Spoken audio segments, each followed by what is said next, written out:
Hackers taking control of webcams. I yelled into the camera and I was like, quit watching me. It could happen to you. A CEO arrives at work, coffee in hand, just another Monday. He boots up his computer and what does he see? Akira.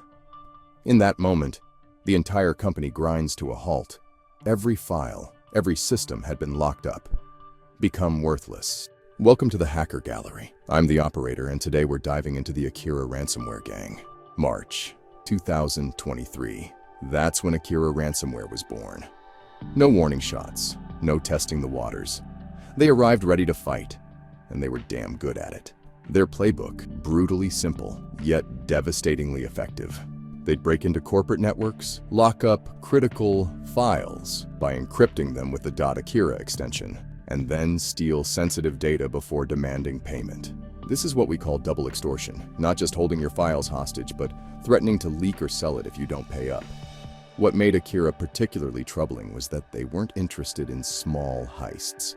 No, they wanted big paydays from victims who couldn't afford downtime or data leaks. So without further ado, let me take you deep inside their operation. Let's go back to their emergence in March 2023. Akira starts hitting hard.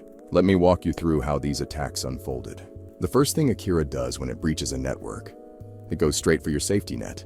The Windows encryptor fires up a PowerShell command that looks harmless enough to the untrained eye. What does this do? It erases shadow volume copies. Windows' built-in backup system. Think of it as Akira burning the lifeboats before sinking the ship. No recovery, no second chances. That's just their opening move. Next, Akira starts targeting files with surgical precision. Database files, SQL files, virtual machine disks. Anything that holds valuable business data gets encrypted. But they deliberately skip system-critical folders like the recycle bin and Windows directory. They leave executable files untouched. Why? Because they want your system running. They want you to see what they've done. It's psychological warfare. They're not destroying your computer. They're holding your data hostage right in front of you. To maximize the damage, Akira leverages the Windows Restart Manager API, a legitimate Windows tool that forcibly closes programs that might be using the files they want to encrypt. Your systems can't even protect themselves by keeping files open and active. In every folder they drop a file, Akira_readme.txt inside is their message, and it pulls no punches. As for your data, if we fail to agree, we will try to sell personal information, trade secrets, databases, source codes, generally speaking, everything that has a value on the dark market, to multiple threat actors at once. Then all of this will be published in our blog. Pretty intimidating, right? What would you do if you saw this message? Let me know in the comments. By May 2023, they had created a data leak site with a retro command line interface. Old school looking, like something from the early days of computing. On this site, they listed 16 victims. 4 of those already had their data exposed, ranging from 5.9 gigabytes to a massive 259 gigabytes of sensitive information. We're talking financial records, trade secrets, source code, the crown jewels of these organizations, now in the hands of criminals. The ransom demands? Starting at $200,000 and going up into the millions. All negotiations happen through a Tor chat site, completely anonymous, untraceable communications. They even offered to decrypt a sample file to prove they could actually restore the data from their victims. It's a nice addition to their operation, you know. Because some victims want proof before they hand over millions of dollars. Most cybersecurity experts advise against paying these ransoms. But when your entire business is at stake, when customers' data is about to be leaked, when millions in revenue are on the line, that's when rules start flying out the window. I've seen the aftermath of these attacks. Executive teams in crisis mode. Security professionals working 72-hour shifts trying to recover what they can. Board members demanding answers. The chaos is exactly what Akira wants. Desperate people make desperate decisions. And this was just their opening gambit. Their first demonstration of power. Akira was showing the world exactly what they were capable of. Akira had arrived, and they were hungry. Just 3 months after their initial attacks, Akira was ready to evolve. June 2023. That's when they unveiled their new toy. a Linux encryptor, specifically targeting VMware ESXi servers. Now, if you're not familiar with VMware ESXi, these are virtualization platforms that companies use to run multiple virtual computers on a single physical computer. Think of it as one computer hosting dozens or even hundreds of virtual computers. Hospitals, banks, manufacturers, they all use this technology to maximize their hardware investment. By targeting ESXi, Akira wasn't just going after individual computers anymore. They were going after the foundations that could bring down the entire network in one strike. The new variant, which went by the name shown here, represents a significant tactical shift. The researchers found the name of the variant while analyzing its source code. And what else did they find during analysis? They found it wasn't just a carbon copy of their Windows encryptor either. This thing was purpose-built for maximum damage in enterprise environments. What made this Linux version particularly dangerous were its command line options. These are essentially tools that let attackers customize how the ransomware behaves. The -P option lets them specify exactly which path to encrypt. -S targets network drives. -N controls what percentage of files to encrypt. And -fork spawns multiple processes to speed up encryption. I've seen a lot of ransomware in my time at the Hacker Gallery, but this sophistication is truly disturbing. It allows for custom attacks based on the network or environment they're in. The encryption method itself uses a combination of approaches. First, they use RSA public key encryption. That's the same technology used to secure your online banking. But they pair it with symmetric algorithms like AES, Camellia, IDEA CBC, and DES. Here's how it works. Your data gets locked using one of those symmetric keys, then that key itself gets encrypted with RSA. It's like locking your valuables in a safe, then locking the key to that safe in another safe that only the attackers have the key to. Without their private RSA key, recovery is mathematically impossible. When executed, this variant would add the familiar .Akira extension to encrypted files and drop the same ransom note we saw in their Windows attacks. The message hadn't changed. Pay up, or your data goes public. What's particularly notable is that this Linux encryptor lacked some features that other ransomware groups had implemented. For example, it couldn't automatically shut down virtual machines using the ESXi CLI command like some of its competitors, but what it lacked in bells and whistles, it made up for in its core, function mass VM encryption. This trend of targeting ESXi wasn't unique to Akira. Other major ransomware groups like Royal and Lockbit had made similar moves. But the speed at which Akira adapted, developing a cross-platform capability just months after their debut, was remarkable. Many organizations focus their strongest security measures on Windows systems, leaving their Linux infrastructure, especially specialized systems like ESX hosts, with fewer protections. By June 2023, Akira had effectively doubled their attack surface. Windows or Linux, individual workstation or virtualization host, nothing was safe. At this point in our story, their profits were only growing. Let's zoom forward to April 2024. Remember how Akira started with 16 victims? That was just the warm-up. By now, they've hit over 250 organizations. 250. Let that sink in. We're talking about a criminal hacking organization that's now collected $42 million in ransoms. That's not chump change. That's bigger than most Silicon Valley startup funding rounds. And they earned it by holding data hostage, one company at a time. Their victim list had hits all across North America, Europe, and Australia, all of them publicly shamed on their dark web leak site. But two attacks in particular showed just how dangerous Akira had become. March 2024, Nissan Oceania gets hit. The damage? Personal data for 100,000 people exposed. I'm talking names, addresses, financial information, everything you don't want floating around the dark web. That same month, Stanford University, one of the world's leading research institutions, gets hammered. 27,000 people affected. Think about all the sensitive research, the personal information of students and faculty, all of it compromised. The situation got so bad that 4 major international agencies joined forces to issue an alert. The FBI, the Cybersecurity and Infrastructure Security Agency, the European Cybercrime Center, and the National Cybersecurity Center of the Netherlands. I've been tracking hackers for years, and let me tell you, when these four agencies team up, it's like the cybersecurity equivalent of the Avengers assembling. It doesn't happen for small threats.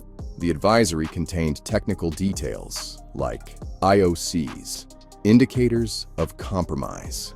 Think of these as clues that security teams can use to identify if they've been targeted. It also outlined TTPs, tactics, techniques, and procedures.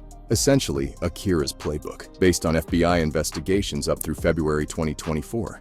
But here's what makes this truly terrifying. Despite all this attention, despite having the world's top cybersecurity agencies publishing their methods, Akira wasn't slowing down. They were accelerating. Their evolution was relentless. Each success funded further development. Each attack taught them new techniques. The $42 million wasn't just profit. It was investment capital for their next round of attacks. You could have the best security team money can buy, run the latest detection software, and follow every best practice in the book, and still find yourself in Akira's crosshairs. Just ask Stanford. Just ask Nissan. Because what nobody realized yet was that Akira wasn't just growing in scale. They were getting better and better, day by day. And they were about to demonstrate a new level of elite skill combined with creativity. March 2025. The moment you've all been waiting for. I've told you about Akira's evolution, but what I'm about to share now, this is next level. This is the equivalent of turning a kitchen knife into a missile launcher. Akira turned a webcam. Yes, a regular security webcam, into a weapon that encrypted an entire network right under the cybersecurity team's noses. Here's how it went down. First, Akira found a hole in the company's remote access solution. Maybe it was weak credentials, maybe brute forcing. You know, the art of hammering the login screen with password attempts until they got in. Either way, they were inside. Once in, they deployed AnyDesk. That's remote access software that lets you control computers from anywhere. Think of it like TeamViewer if you've used that before. This gave them persistent access to steal data and control systems. They also used RDP, Remote Desktop Protocol, to move sideways through the network. That's a built-in Windows feature that lets you control other computers on the network. They were spreading their reach as far as possible. Then came their first attempt. They uploaded a file called win.zip containing malware, a Windows executable file with the SHA1 fingerprint shown here. I know, boring so far. This is just a standard Windows ransomware payload. What's the catch? Well, the company's EDR system, basically the antivirus program installed on all company computers. It actually detected the attack and shut it down. Game over, right? The security team probably high-fived each other. Their expensive security tool had done its job. But that's where you're wrong. Akira wasn't finished, not even close. They scanned the network looking for anything unusual, any device that might be overlooked, and they found it. A webcam, a regular security camera monitoring the premises. This wasn't just any webcam. It had vulnerabilities that allowed remote shell access, meaning attackers could send it commands directly. It ran a lightweight Linux operating system, compatible with Akira's Linux encryptor we talked about earlier, and most importantly, it had no EDR protection. It was completely invisible to the security team's monitoring. Now, here's where Akira showed true brilliance. They used the webcam to mount Windows SMB shares. That's server message block, the thing computers use to share files with each other. Basically, they made the webcam connect to the company's file servers. Then, they ran their Linux encryptor from the webcam. The malware wasn't coming from inside the network anymore. It was coming from what everyone thought was just a dumb camera. Because there was no endpoint security program watching the device, the company's security team had no idea that the webcam was secretly propagating malware throughout the network. The attack went unnoticed, like a leak in a pipe that no one saw until the damage was done. By the time anyone realized what was happening, it was too late. The encryption had spread. The ransom notes were dropping, and the security team was in full panic mode. The most devastating part? There were actually updates available to fix that security hole in the camera. This entire attack was avoidable. but in a real corporate environment. The IT teams are mainly focusing on servers, workstations, and network devices. I mean, unless anyone's asking, who could be bothered to update the firmware on a webcam? Yes, the attack was avoidable, but I don't necessarily blame them. Anyway, this attack marked a turning point. Anything connected to the network, those hundreds of smart devices we've filled our homes and businesses with, could become the next patient zero. The victim's network got fried, data encrypted. So you're probably thinking, how do I protect myself from something like this? Well, check out Hack Academy. Whether you're a complete beginner or looking to level up, they've got you covered with courses on networking, bug bounty, ethical hacking, OSINT, and more. Plus, they offer a full roadmap to landing a cybersecurity job and a complete OSCP pass guide. If you're serious about breaking into cyber, this is the place to start. Highly recommend checking them out. Now listen carefully for this advice, as it was given by the feds. First, update and patch your stuff, especially your computers, those remote access tools, or even your cameras. You know, the same ones that let Akira walk right into networks. Those holes? They need to be plugged yesterday. Second, enforce MFA with strong passwords. That's multi-factor authentication, where you need both a password and something else, like a code on your phone. It's the equivalent of needing both a key and an ID card to get into a building. I know this sounds annoying, but you know what's more annoying? Paying millions in ransom. The security firm SRM found that most people in organizations' entire approach to security is flawed. They said that patch management strategies tend to focus on systems that are critical to business functions, often diverges from the perspective of a threat actor who will take advantage of any weak link. In English, well, you can't fortify your house if you leave the side gate open. SRM also discovered that Akira had shifted from coding in Rust to C++. If you're not a programmer, that might not mean anything to you, but if you are, let us know in the comments what it means. Akira's still out there, right now, and any computer in your network could be their next backdoor. This isn't over, not by a long shot. The webcam attack I showed you isn't just some crazy one-off. All those internet-connected devices in your office or home, the smart thermostats, the security cameras, the wireless printers, they're sitting there right now, often with factory passwords, outdated firmware, and zero monitoring. Let me ask you, did you change the default password that came with your smart TV? Each one you didn't change is a potential ticking time bomb when the next Akira headline breaks, and trust me, it will. Ask yourself, was it preventable? Was it a case of a door left unlocked, a camera left unpatched? That security camera in your office right now? Wave to it, you might say hello to Akira.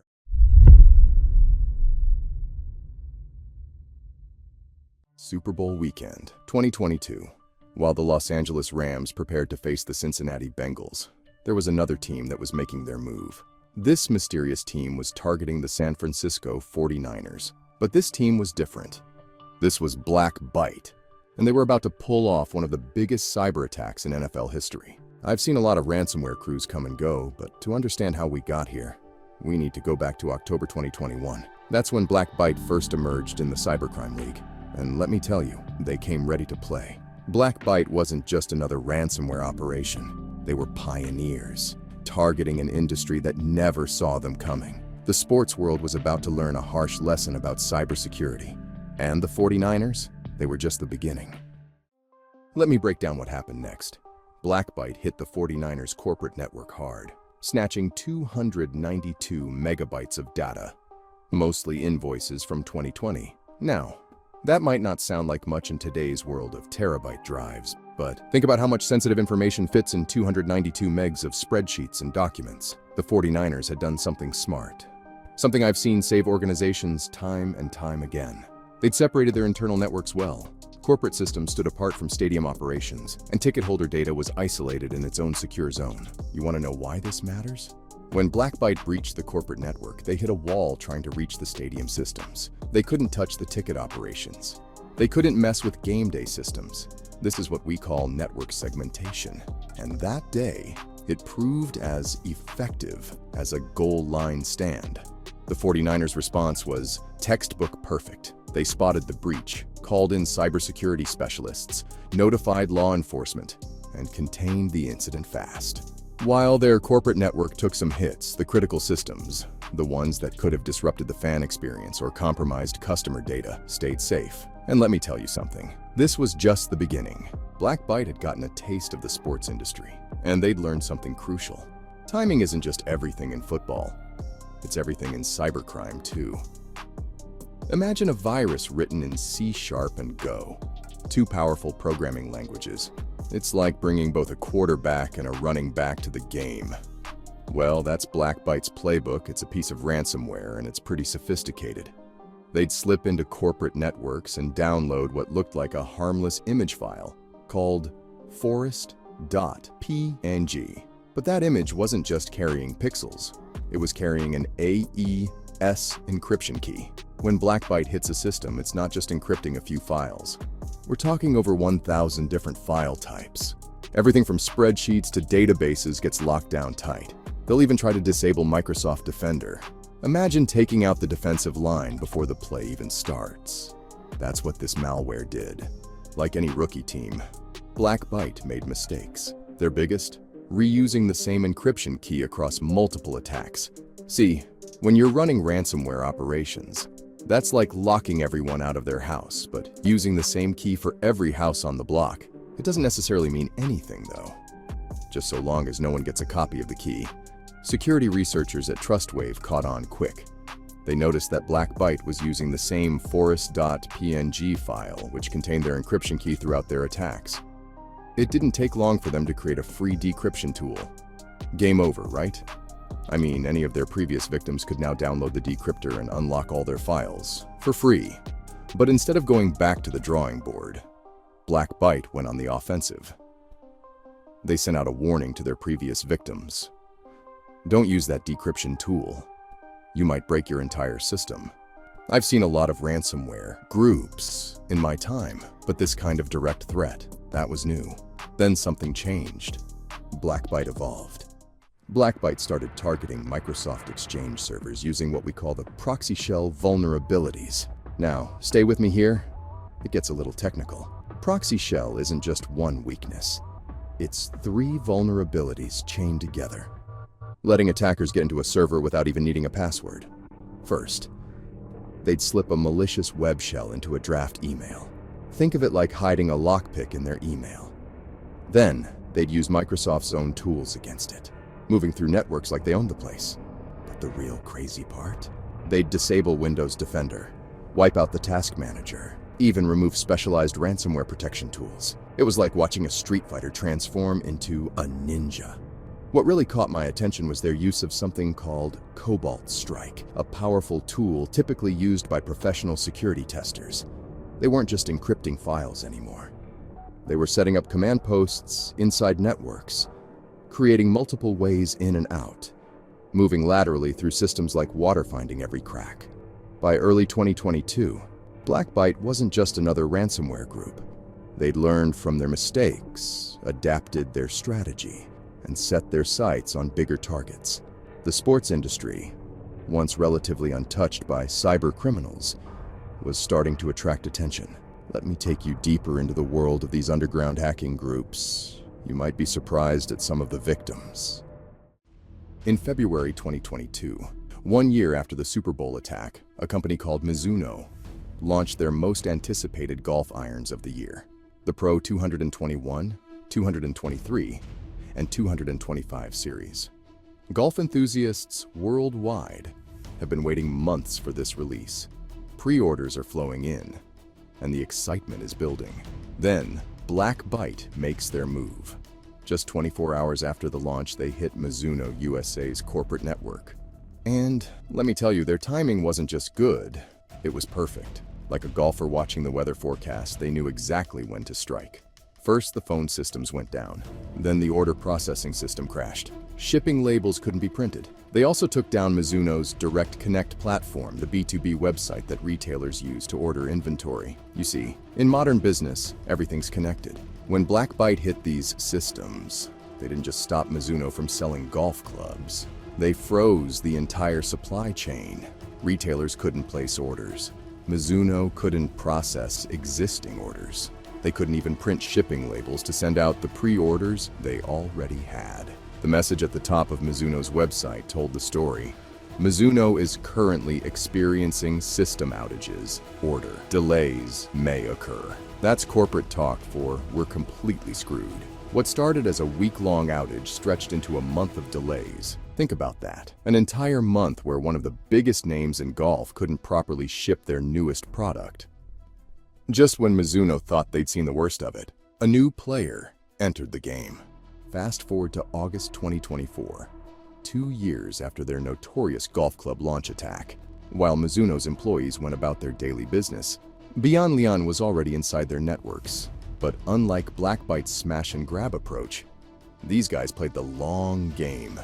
For 2 months, from August 21st to October 29th, they moved through Mizuno's systems like ghosts, copying files without triggering any alarms. We're talking financial records, HR files, contracts, trade secrets, patents, basically everything that makes a business tick. But they didn't stop there. They grabbed personal information too. Social security numbers, driver's licenses, passport details, financial accounts. Now here's where BN Lian showed they were playing a different sport entirely. See, back in January 2023, a security company that goes by Avast released a free decryptor for their ransomware. Yes, the exact same thing that happened to BlackByte, but for BN Lian. They didn't panic. Instead, they completely changed their game plan. They completely dropped the encryption approach and focused purely on data theft and extortion. Think about that for a second. While BlackByte was breaking down doors and making noise, Beyond Lian spent 2 months silently copying data. No systems taken offline, no disrupted product launches. Just quiet, persistent access and data theft. When Mizuno finally discovered the breach in November, Beyond Lian had already been gone for weeks, taking with them everything they needed to cause serious damage. The sports industry learned some hard lessons between 2022 and 2024. What started with BlackByte's ransomware attacks evolved into something far more sophisticated with Beyond Lian's stealth operations. But here's the thing about getting hit. You either learn to defend better or you keep taking hits. I've watched the sports industry transform from a soft target into something much harder to crack. Network segmentation, like what saved the 49ers stadium operations. That's standard practice now. Credit monitoring for affected customers? That's just the baseline. The cybercriminals and the network defenders are locked in this constant back and forth game. BlackByte showed up with ransomware, so companies got better at backups. Beyond Lian switched to pure data theft, so organizations improved their monitoring. It's like watching an endless game where the rules keep changing. The sports industry, which used to worry mostly about physical security, protecting stadiums, checking bags, guarding players, now spends millions on cybersecurity. They've had to, because these days, a hacker in some remote corner of the world can do more damage than any physical breach. In this new arena, there's no final whistle, no last inning, no fourth quarter. It's a continuous game of attack and defend, evolve and adapt. The sports industry just happened to learn this lesson the hard way. Remember BlackByte's rookie season? Well, those days are long gone. Welcome to the big leagues of cybersecurity. Every day is game day, and there's no off-season.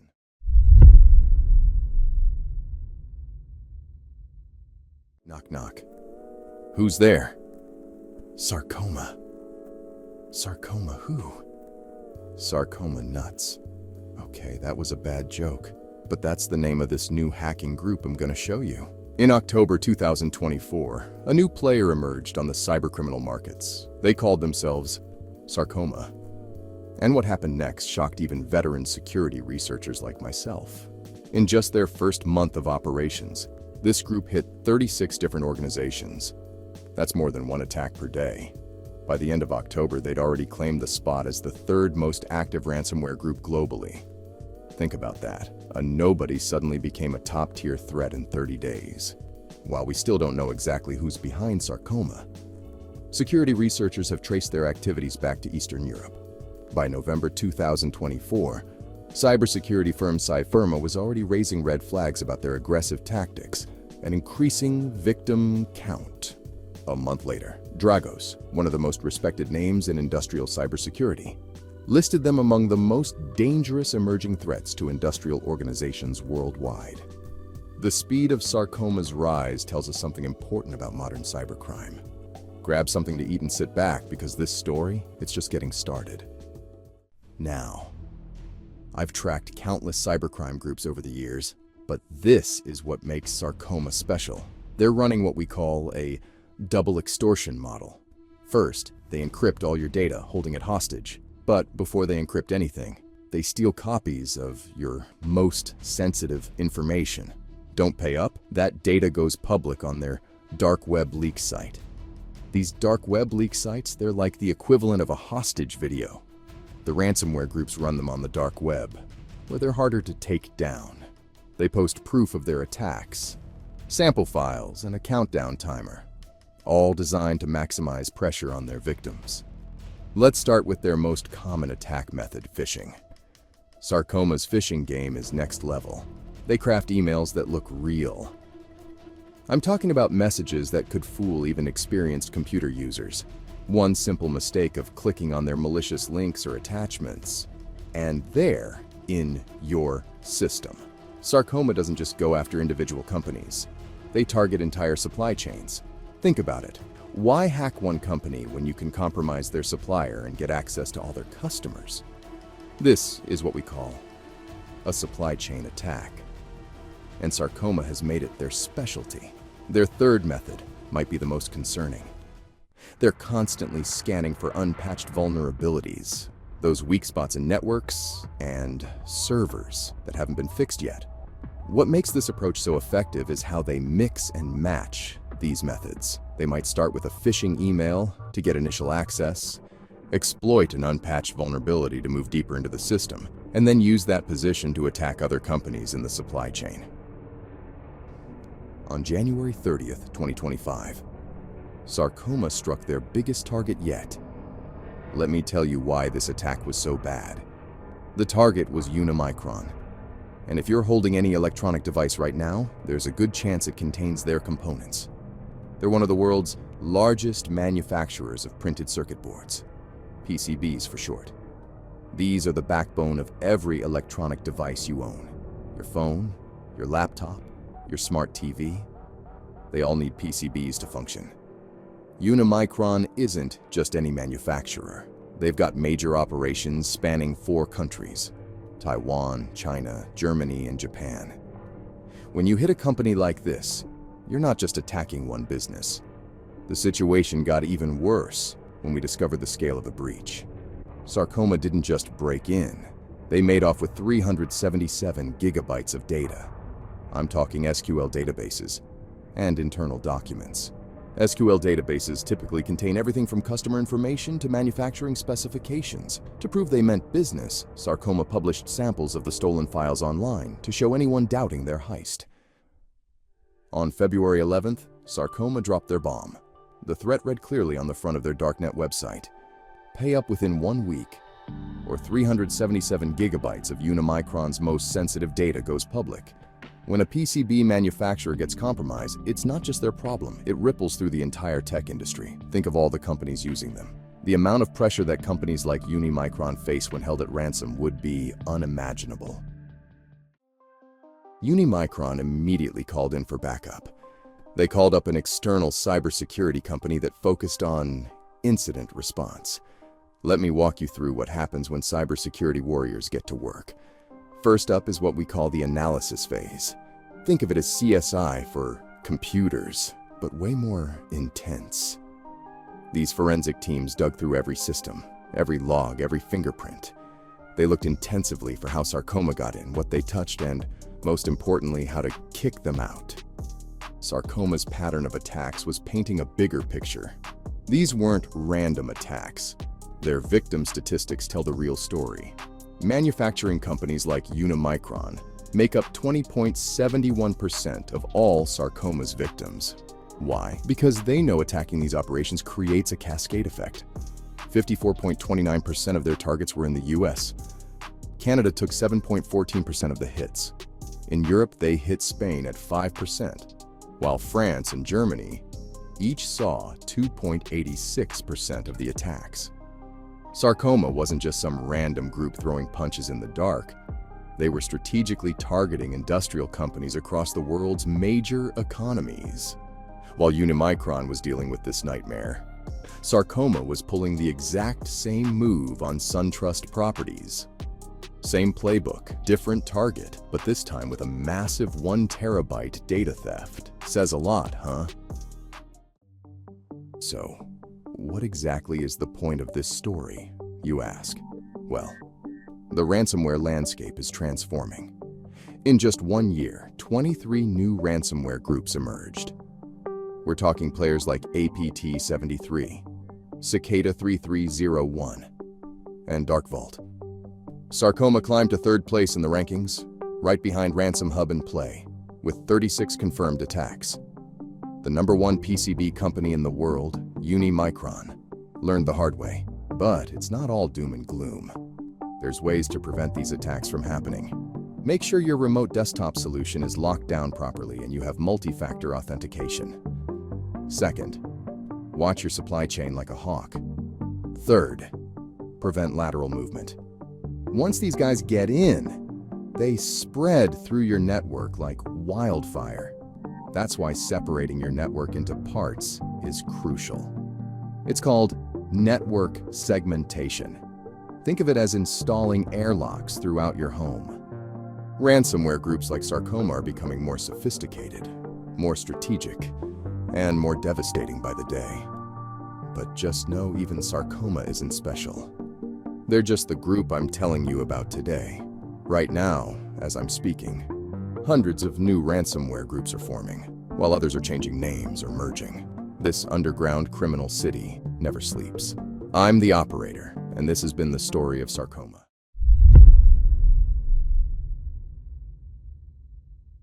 Groups like Redcurl operate with precision, silently infiltrating businesses, remaining undetected for months without leaving a trace. Since their emergence in May 2018, they've targeted a surprising range of everyday organizations. They've attacked every business you can think of, the kind you might work for, across Russia, Ukraine, the UK, Norway, Germany, and Canada. Modern hackers like Redcurl can extract years of trade secrets, client lists, and financial data with complete anonymity. Think about your company's most valuable assets. Are they physical objects?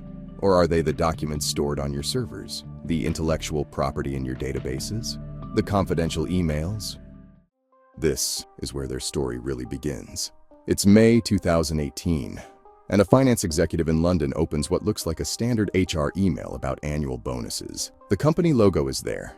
The sender's email address seems legitimate. The message references specific company policies. It all looks normal, but it wasn't.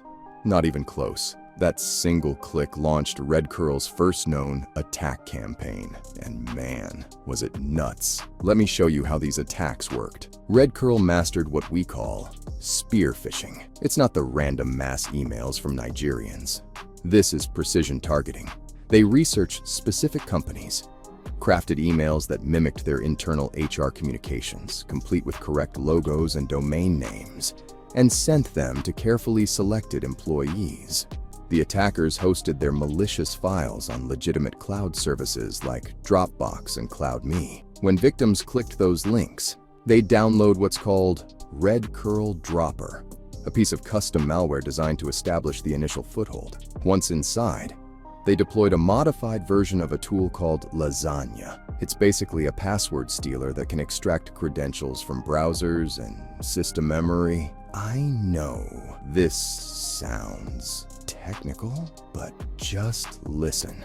They obscured the Lasagna tool using something called PyArmor, making it nearly invisible to security systems. After getting inside, they'd run PowerShell scripts. These are legitimate Windows administration tools to scan systems and quietly upload documents to cloud storage. The victims had no idea their sensitive files were being exfiltrated right under their noses. For command and control, how the hackers communicated with infected systems, they used a service called MultCloud. They even replaced legitimate network files with malicious LNK files. These are just Windows shortcut files, but Redcurl engineered them to execute malicious code when opened. The most chilling part? They stayed inside networks for 2 to 6 months. Half a year of silently stealing documents, emails, and credentials. Just imagine someone doing that to you. It's just crazy. Between 2018 and 2020, they targeted organizations across finance firms, retail companies, construction businesses, consulting agencies, tourism operations, law offices, and insurance providers. By 2020, they had refined their methods, shifting from simple cloud storage delivery to more sophisticated LNK and XLAM files, Excel add-ins that carried their malicious code. After establishing themselves as corporate spies, Redcurl would soon go dark, only to re-emerge with something far worse. Suddenly, silence. For 7 months, Redcurl vanished. 0 traces of them. When they finally resurfaced in 2021, they weren't just back. They were better, and they had their sights locked on a specific target, a large Russian wholesale company. Not once, but twice. Something had changed during their hiatus. Their methods were slicker, more refined. This wasn't the same group that had disappeared 7 months earlier. Look, in cybersecurity, we talk about the attack chain. It's basically the series of steps hackers use to get from initial access to their final goal. Redcurl had previously used a 3 or 4 stage attack chain. Now, they were operating with 5 distinct stages. They shifted away from using batch files and PowerShell scripts, which are relatively easy to detect, to executable files that blend in with normal system operations. It's like switching from a bright orange getaway car to a nondescript sedan. Their toolkit had expanded too. First came Redcurl Initial Dropper, an innocent-looking LNK file that, when clicked, kicked off the whole attack. Remember, LNK files are just Windows shortcuts, but they can be weaponized to run malicious commands. Next was Redcurl Downloader, which collected system information, basically scouting the computer. Then Redcurl Extractor, a DLL version of their earlier dropper tool. DLLs are small helper programs that other programs call on. By hiding malware inside them, attackers can slide under the radar. They also deployed these specialized binaries designed to manipulate proxy settings, helping them control how the infected system communicated. They started using decoy files with legitimate content. Imagine opening what looks like an HR document about vacation policies, and while you're reading it, the malware is silently installing in the background. Classic misdirection. Despite their growing sophistication, they made one telling mistake. We found a logical error in one of their commands, a simple oversight that suggested rushed development. It's a reminder that even elite hacker groups are human. They get sloppy, especially when they're in a hurry. Their objectives remained consistent, though. Corporate espionage all the way. Staff records, legal documents, email histories, information that could be leveraged for competitive advantage or sold to the highest bidder. But this wasn't even their final form. The group that had evolved from simple spear phishing to this multi-stage, sophisticated espionage operation was just getting warmed up. On March 26th, they deployed QW-Crypt, their own custom ransomware targeting Hyper-V servers. If you're not familiar with Hyper-V, it's Microsoft's platform for running virtual machines. Essentially multiple computers running on one physical server. Most modern businesses rely on them for everything. The attack kicked off with, you guessed it, phishing emails. But these were different. They contained files that were actually disk images, disguised as job applications. When opened, these files mounted as virtual drives, containing what looked like innocent screensaver files with the .scr extension. They used a technique where attackers trick a legitimate application. In this case, something called AD Notification Manager, .exe, into loading a malicious file instead of the legitimate one it's looking for. A classic case of DLL sideloading. That malicious DLL they loaded was called netutils.dll. This then downloaded additional payloads and set up shop by creating a scheduled task. For execution, they used these 2 executables, both legitimate Windows tools. This is what we call living off the land techniques. The attackers are basically picking up your own tools and using them against you. They also used Chisel, a web tunneling tool, likely to enable remote access through seemingly normal web traffic. Once inside, they mapped the whole network like it was the back of their hand. They ran Reconnaissance using PowerShell and this other tool to understand exactly what they were dealing with. Before dropping the ransomware, They systematically disabled security tools, like Windows Defender, using crazy multi-stage exploits. So when they finally unleashed QW-Crypt on the Hyper-V hosts, they deliberately excluded network gateway VMs from encryption. They did this because they didn't want to break the network. If they encrypted these, then they wouldn't be able to communicate back to their own servers. You see where I'm going with this? They wanted to leave communication channels open. They knew exactly which systems to hit and which to leave alone to maximize both damage and their chances of getting paid.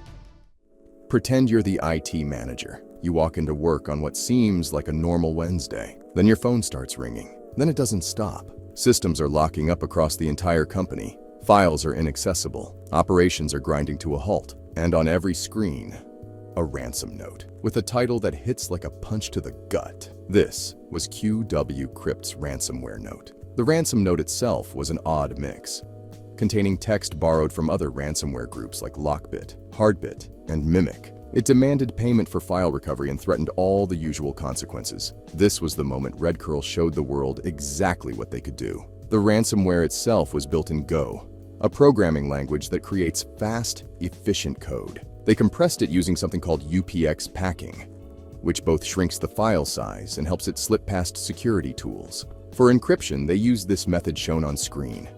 It's one of the most secure encryption methods available. Once your files were encrypted with this algorithm and had locked or random bits extensions added to them, say goodbye to them. Despite global cooperation between cybersecurity firms and law enforcement agencies, Redcurl remained a ghost. No positive identifications, no arrests, nothing solid on who was behind the keyboard. Here's what's deeply unusual about their ransomware operation. Most ransomware groups run what we call double extortion schemes. They lock your files and threaten to publish your sensitive data on dedicated leak sites if you don't pay. It's become the standard playbook. But Redcurl, they never set up a leak site. Their ransom note threatened data publication, but there was no public platform ready to expose victims' secrets. Recent analysis suggests something more calculated might be happening. Redcurl might be operating as a mercenary group or engaging in discrete operations to avoid public attention. What if ransomware isn't their end goal? What if they're just hackers for hire, taking contracts from clients who want specific targets hit? There are other theories too. Maybe the ransomware is just a distraction from ongoing espionage. Lock the front door loudly while quietly copying files out the back. Or maybe they're conducting extortion through private channels rather than public shaming. I can't stress enough how unusual this kind of evolution is. Most threat actors find a niche and stick to it. Ransomware groups run ransomware. Espionage groups do espionage. Redcurl does it all, and that's what makes them truly dangerous. Redcurl is watching, learning, and evolving. Will you be ready?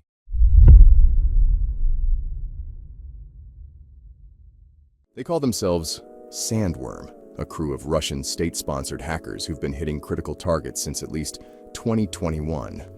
Energy grids, telecommunications, shipping companies, oil and gas facilities. Nothing seems off-limits to these guys. You probably remember that I covered them in a recent video. What makes SandWorm particularly interesting is their position within a larger threat group called APT44, also known as Seashell Blizzard. Think of APT44 as the parent organization, a sophisticated Russian hacking enterprise with multiple specialized teams.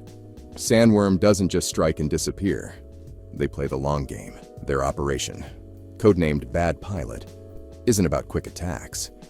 It's a slow-burn infiltration designed to do two critical things: gain initial access, breaking into networks, and establish persistence, keeping those access points open over time. When I say persistence, I mean they plant themselves inside systems and stay there, sometimes for months or years, virtually undetected. They're not there to make noise. They're there to hold the door open for other APT44 teams who follow behind. This isn't random. This is methodical, patient, and frighteningly effective. What's particularly unsettling about SandWorm is how they operate in the background.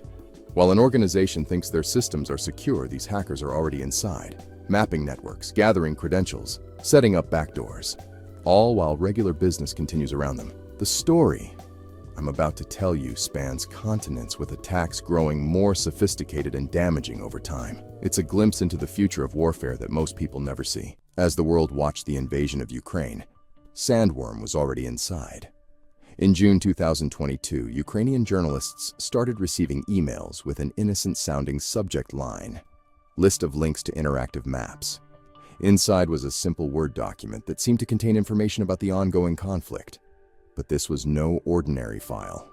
What these over 500 media workers at radio stations and newspapers didn't know was that opening this document would trigger the Felina exploit, a zero-day vulnerability in Microsoft Windows that had been circulating since April. This particular vulnerability, officially tracked as CVE 2022-30190, targeted the Microsoft Windows Support Diagnostic Tool, a utility built into Windows systems. What made it particularly dangerous was that users didn't need to do anything special. Just opening the file was enough to trigger the attack. Once opened, the document executed JavaScript code that fetched a file called 2.txt, a malicious payload that cybersecurity authorities in Ukraine dubbed Crescent Imp. And just like that, SandWorm had its hooks into Ukrainian media systems. Why target the media? Simple. Control the information. Control the narrative. By disrupting news outlets during an invasion, SandWorm was limiting what Ukrainians could learn about the conflict in their own country. But this was just SandWorm warming up.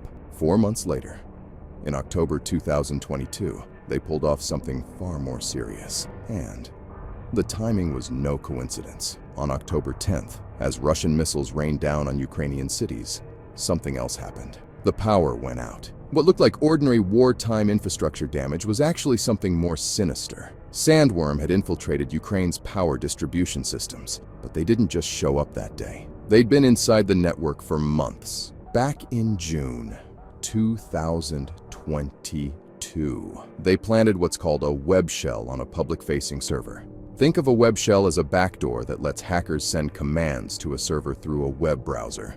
A month later in July, they added a tool called Go-Getter, a tunneler that created an encrypted communication channel back to their command center. These hackers were patient. They spent months moving laterally through the network, working their way from regular IT systems to the specialized operational technology that controls physical infrastructure. We call this an IT to OT jump, and it's one of the most dangerous moves in critical infrastructure hacking. By October, they were ready.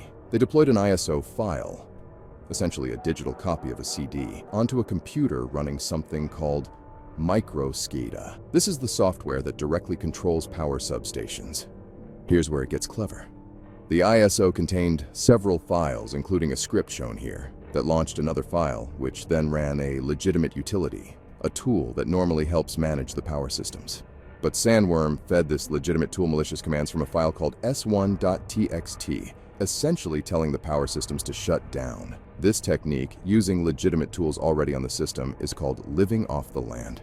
It's brilliant because it doesn't trigger the same security alarms as introducing new malicious software. The lights went out exactly as Russian missiles began hitting critical infrastructure across Ukraine. This wasn't coincidence, it was coordination. A physical attack amplified by a cyber attack. But SandWorm wasn't done. 2 days later, on October 12th, they deployed something called Cattywiper, malware designed to permanently delete data from infected systems. Why? To cover their tracks and make investigation much harder. What makes this attack so disturbing isn't just what happened, it's how well planned it was. Timestamp evidence showed they had created these attack tools weeks in advance. A file dated September 23rd proves they'd been plotting this specific attack for at least 3 weeks. And remember, this was just the beginning of SandWorm's campaign against Ukraine, a warm-up for attacks that would soon target much of the world. By January 2023, they had already spent a month silently crawling inside the networks of Ukrinform, Ukraine's state news agency. They did the equivalent of breaking into a library and patiently photocopying every book before setting it ablaze. In this case, from December 7th until January 17th, SandWorm was gathering intelligence and spreading their access through the network. When they finally executed their attack, they deployed not one, but 5 different data wiping programs simultaneously. CaddyWiper, ZeroWipe, and S-Delete targeted Windows machines. AwfulShred went after Linux systems. BidSwipe hunted FreeBSD servers. This multi-stage approach is extraordinary. Most attackers specialize in one operating system. SandWorm came prepared to destroy data regardless of what computer's Ukranform was running. Let me explain what these wipers do. When you normally delete a file on your computer, the data isn't actually gone. Your system just removes the arrow pointing to it. That's why recovery software can often bring back deleted files. Wipers are different. They systematically overwrite your data with a string of zeros, erasing it bit by bit, or fill it with random nonsense before deleting it, making recovery virtually impossible. To deploy these weapons, SandWorm used Windows Group Policy, a management tool that lets network administrators push settings to multiple computers at once. This is significant because it means they had gained domain administrator privileges, essentially the master keys to the entire network. SandWorm wasn't just another hacker group. They had developed a comprehensive arsenal capable of permanently destroying information across every major computing platform. This wasn't vandalism. This was a strategic warfare operation. Fortunately for Ukranform, the attack was only partially successful. As Ukraine's computer emergency response team later reported, the wipers only managed to hit a limited number of data storage systems without stopping operations completely. But SandWorm was learning, adapting, and they weren't done with Ukraine. In May 2023, they struck again with an even more clever approach, this time targeting multiple Ukrainian state agencies with a technique that weaponized everyday software. Their first move was elegantly simple. They stole VPN credentials. Virtual private networks are secure tunnels that let authorized users remotely access internal networks. The accounts SandWorm compromised lacked multi-factor authentication, that second verification step, like a text message code that provides an extra layer of security. Once inside, they deployed something called H0URS, a Windows batch script targeting specific file types like Word documents, PDFs, and spreadsheets. But here's where it gets devious. The script used WinRAR. Yes, the same compression tool that's probably on your computer right now, to archive the files with a special command flag, -df, which means delete files after archiving. On Linux systems, they used a bash script with the dd utility to overwrite files with zeros. Both attacks were executed through scheduled tasks and group policy, ensuring maximum spread across the networks. Why is this approach so brilliant? Because WinRAR and DD are legitimate tools that exist on systems for normal purposes. Using them instead of custom malware helps attackers blend in with regular activity. The outcome was devastating. Data destroyed across both Windows and Linux systems, with virtually no chance of recovery. These weren't isolated incidents. They were escalations in a bigger campaign. First, control the information flow with media attacks. Then, demonstrate physical impact with power grid strikes. Finally, destroy institutions with data wiping. SandWorm wasn't done. They set their sights on the West. In 2024, after perfecting their techniques in Ukraine, SandWorm made a dramatic pivot. Now the United States, United Kingdom, Canada, and Australia were in their crosshairs. The playbook they'd developed against Ukraine was now being deployed against the world's most powerful nations. But this time, they went full stealth mode. One of their most notorious innovations was routing their attacks through the dark web. Microsoft researchers caught them using this technique to effectively cloak all their connections to compromised systems. But that was just one layer of their deception strategy. SandWorm began masquerading as legitimate IT administrators using remote management tools that would look completely normal on corporate networks. They deployed software like a Terra agent and Splashtop, legitimate remote admin tools used by thousands of IT departments worldwide. When your security team sees activity from these tools, their first instinct might not be, "We're being hacked." It's, "Oh, that's just our local tech."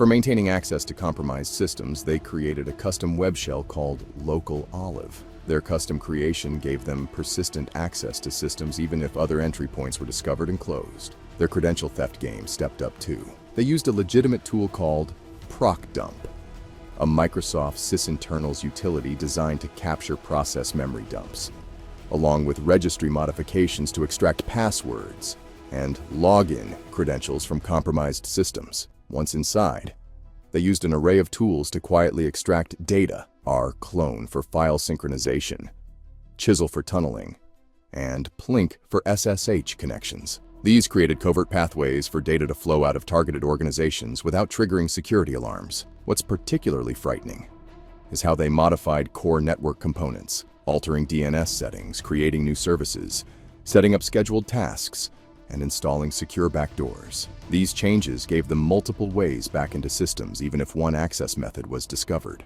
When making changes like this, any mistake could easily break their cover. Their attack strategy wasn't limited to direct assaults.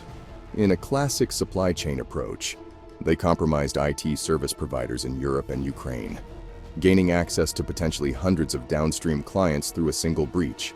It's the equivalent of poisoning the well that supplies an entire town. SandWorm exploited several known vulnerabilities, what security professionals call end-day exploits. Unlike 0 days, which are unknown to vendors, end days are vulnerabilities that have been discovered and patched, but many organizations haven't updated their systems.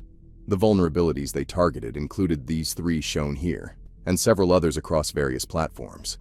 These vulnerabilities had patches available, but in large organizations, patching every system promptly is a massive challenge. SandWorm specifically looked for these security gaps and exploited them. Microsoft's assessment is particularly chilling. They believe SandWorm uses this approach to horizontally scale their operations as new exploits are acquired, and to sustain persistent access to current and future sectors of interest to Russia. By 2024, SandWorm had achieved what I'd describe as a near-global reach, the ability to target and compromise systems across multiple continents and areas.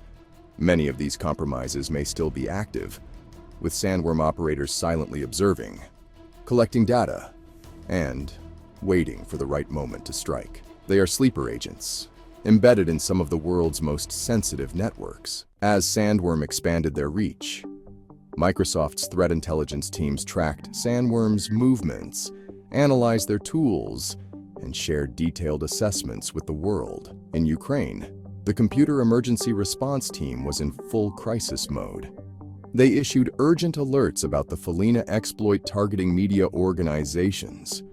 Companies rushed patches for the vulnerabilities SandWorm was exploiting. Now, here we are in 2025, and SandWorm remains out there waiting, watching, and planning. SandWorm is just one group among many. The battlefield is crowded with state-sponsored actors, criminal organizations, and lone wolves, all looking for ways in. If you want to see who they pop next, consider dropping a sub.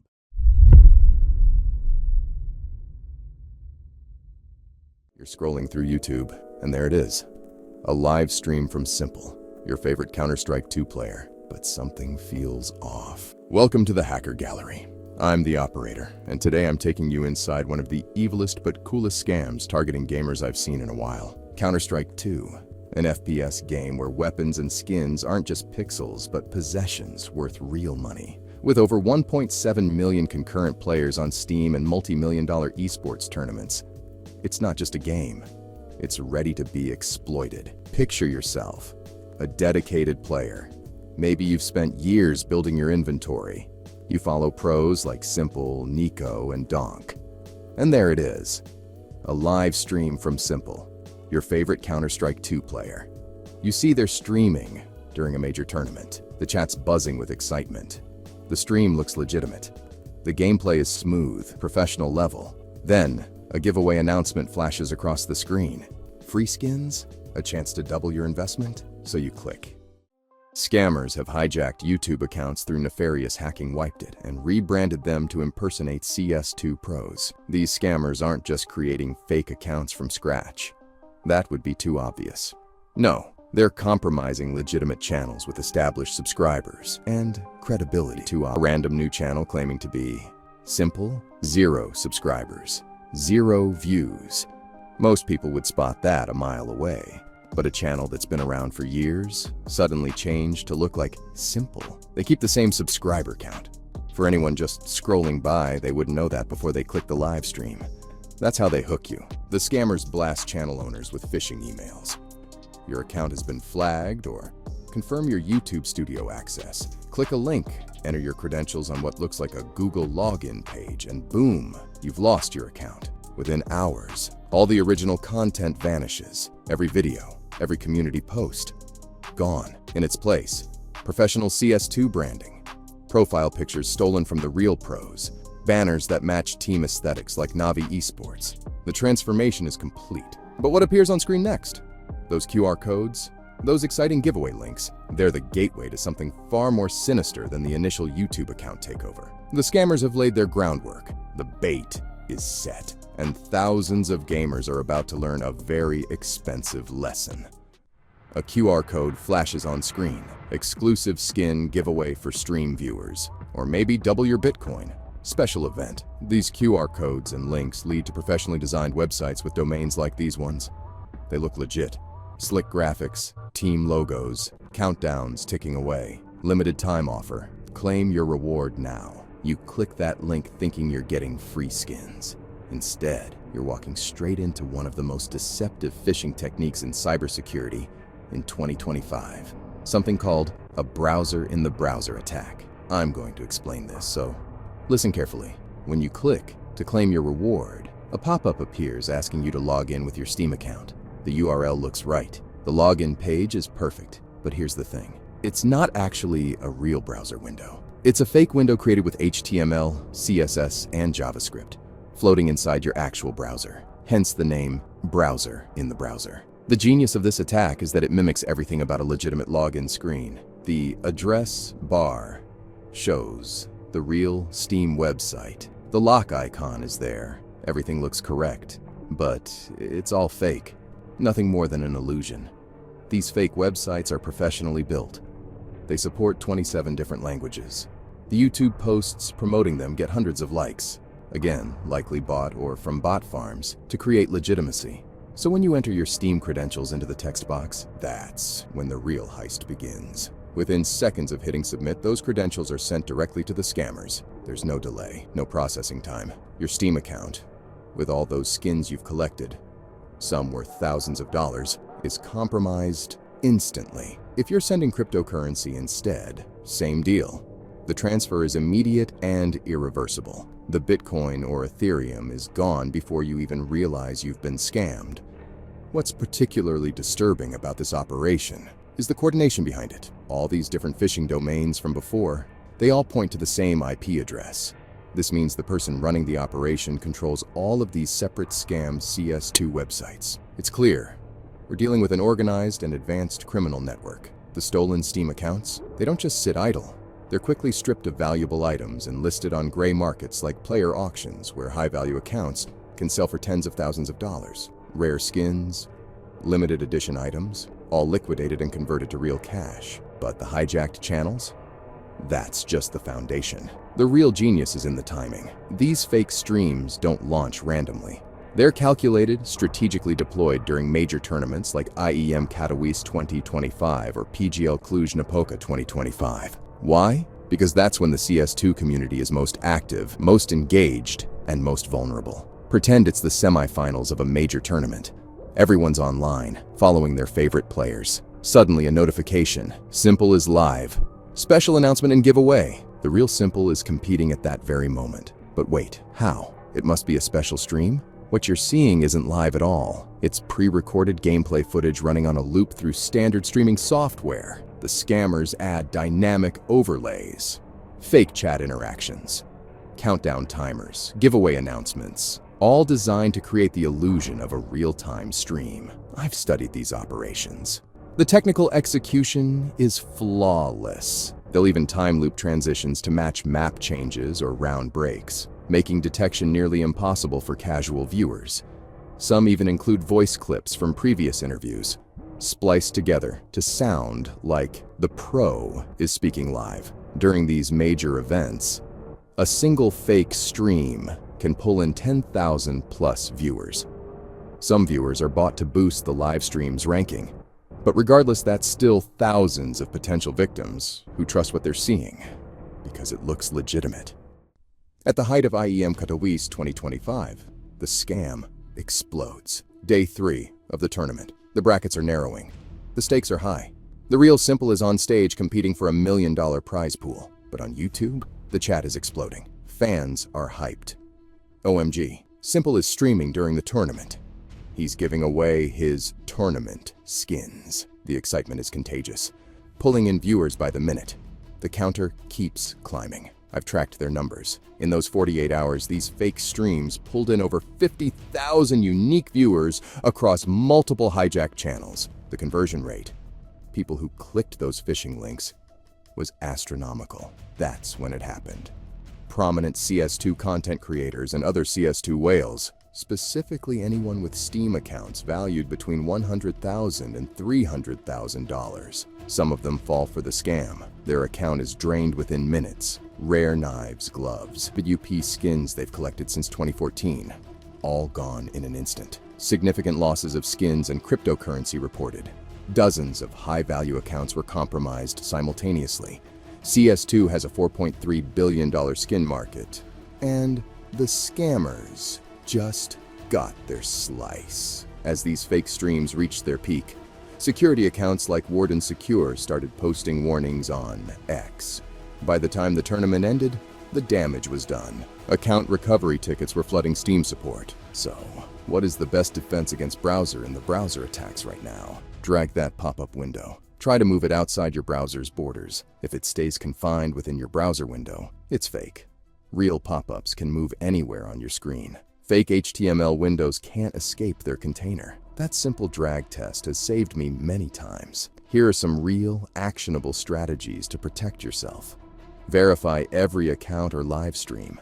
Check the official team pages, not just the channel that appears in your feed. Always check links or QR codes, especially the ones from sketchy places. Enable MFA everywhere.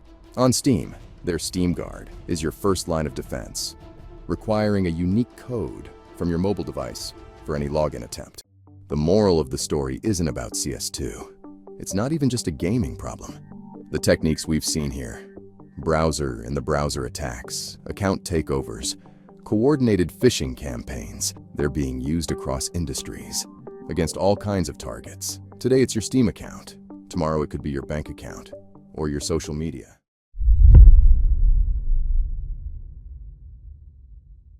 Listen, I need to tell you about something crazy that happened on January 21st, 2025. Right as Ross Ulbricht got his presidential pardon, hackers launched the most insane attack I've ever seen.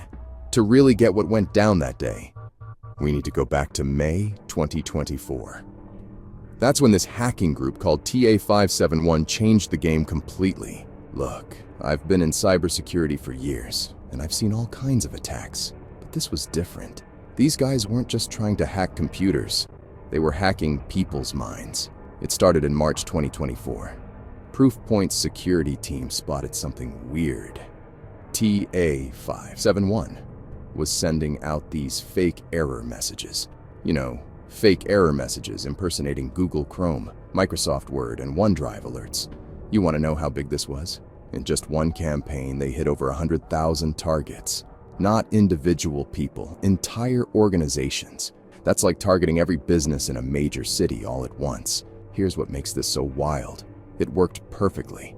So perfectly that other hacker groups started copying it. By May, what started as one group's technique had spread like wildfire. Everyone was using it, tweaking it, making it their own. But these weren't your typical phishing attempts. They were part of a new social engineering tactic that would soon become known as ClickFix. You see these error messages on your screen all the time, right? Update required. Connection failed. Please verify your account. We all do. And that's exactly what made ClickFix so dangerous. It used our own habits against us. These weren't the obvious scam emails from Nigerian princes anymore. This was next-level psychological warfare with a pretty good success rate. 6 months later, when Ross Ulbricht got his presidential pardon, these same techniques would evolve into something far more devastating. But we'll get to that soon enough. Let me ask you something. What's the first thing you do when you get a Windows error message? You Google it, right? We all do, and that's exactly what these hackers were counting on. In June 2024, something wild happened.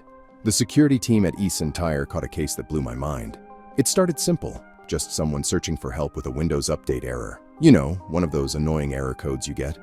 The error code they saw is shown on the screen here. Looks harmless enough, but here's where it gets crazy. When they searched for help, they didn't end up on Microsoft's support site. Instead, they landed on what looked like a legit tech support page.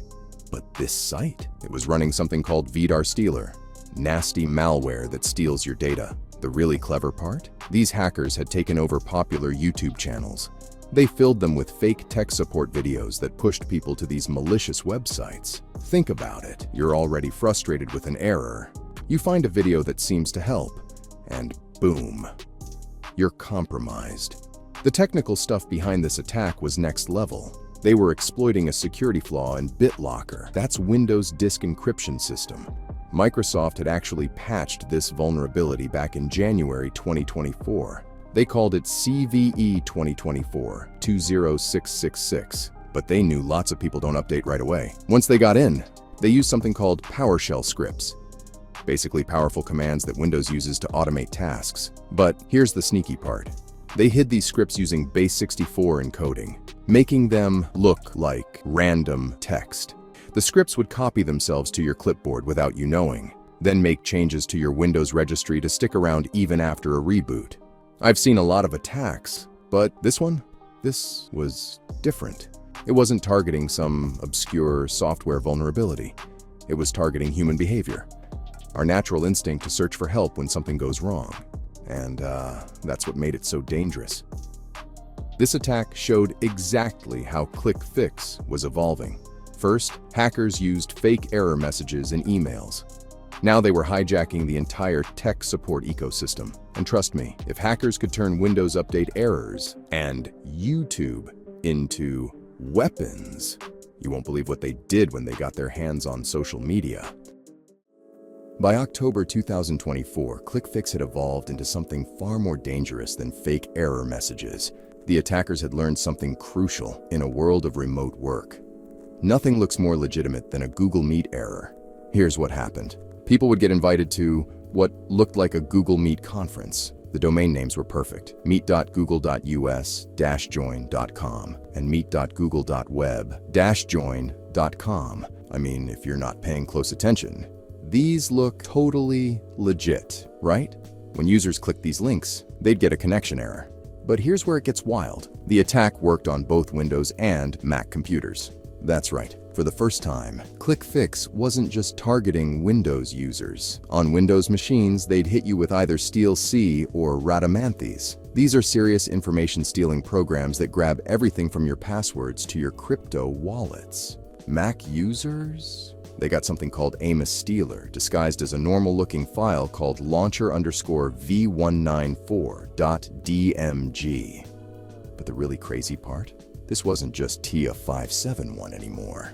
Security researchers at Proofpoint found multiple groups using this technique, like ClearFake, a mysterious new player in the ClickFix attack cluster.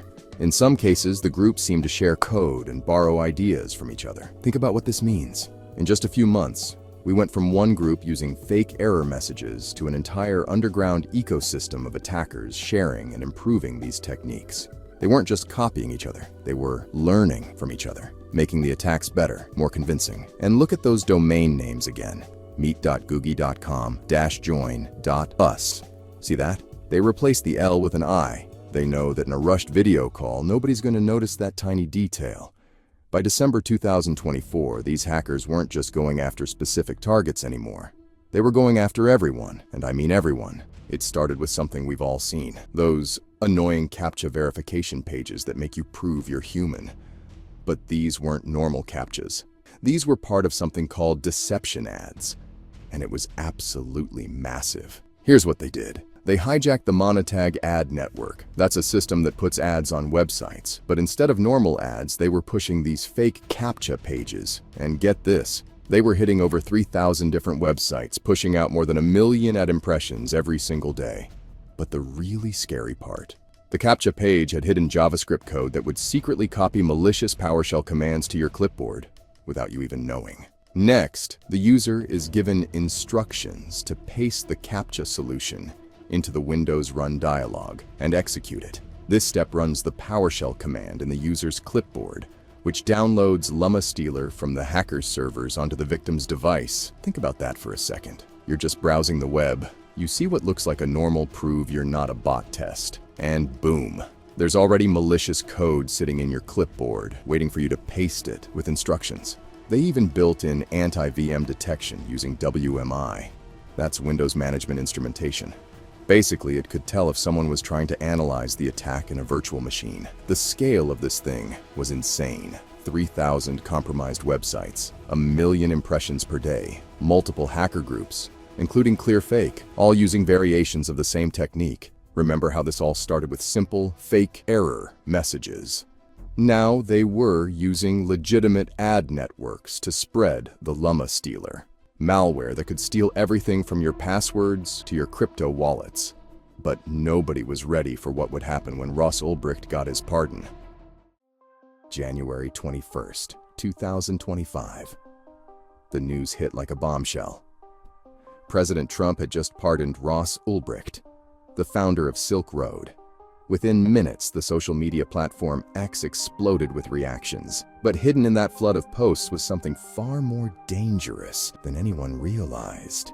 You see, the hackers, they were ready. They'd been waiting for a moment like this.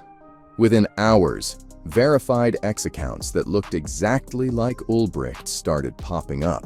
These weren't your typical fake accounts. These were fake accounts made to look very real, complete with the blue checkmark and everything.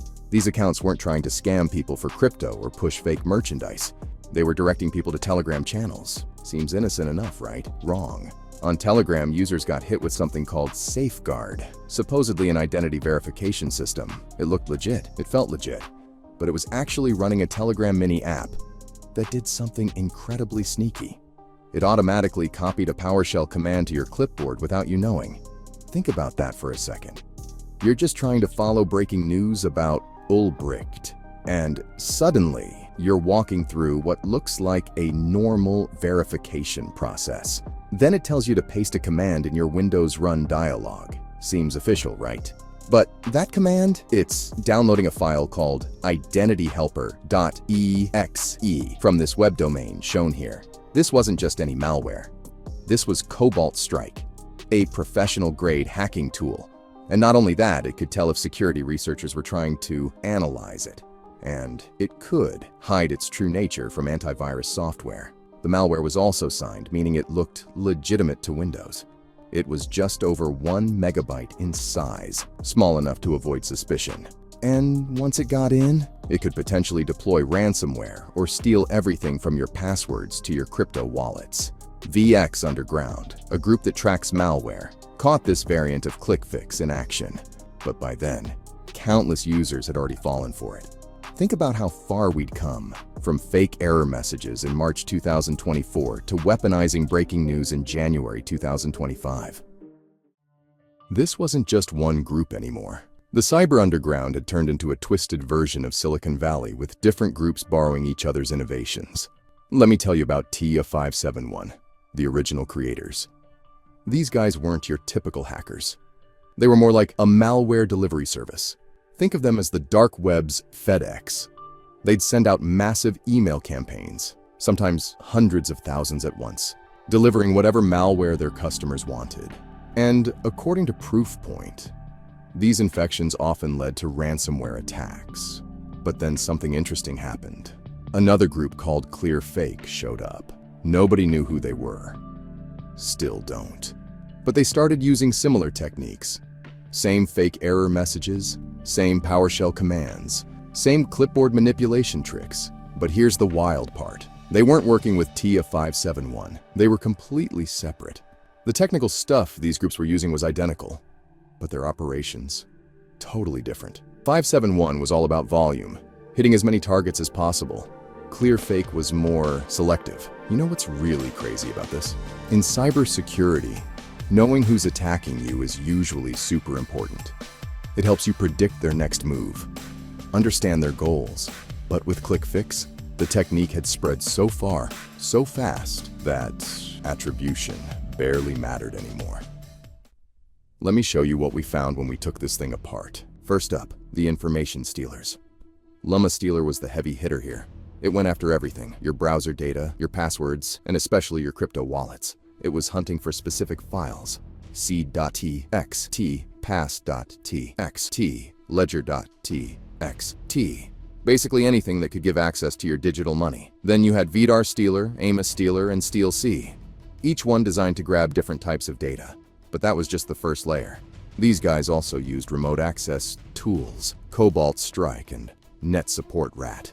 These aren't just random hacker tools. Cobalt Strike? That's professional-grade software that legitimate security teams use for testing. In the wrong hands, it's a hacker's dream tool. The really sophisticated part was their loader system. They used tools like Darkgate, Matenbuchus, and the Amadei loader. Think of these as the delivery system. They're what gets the malware onto your computer without setting off alarms. Here's where it gets wild. Look at this PowerShell command. Seems like gibberish, right? But this command is downloading a file and running it silently in the background. You wouldn't even know it's happening. To top it all off, they had XMRig, cryptocurrency mining software.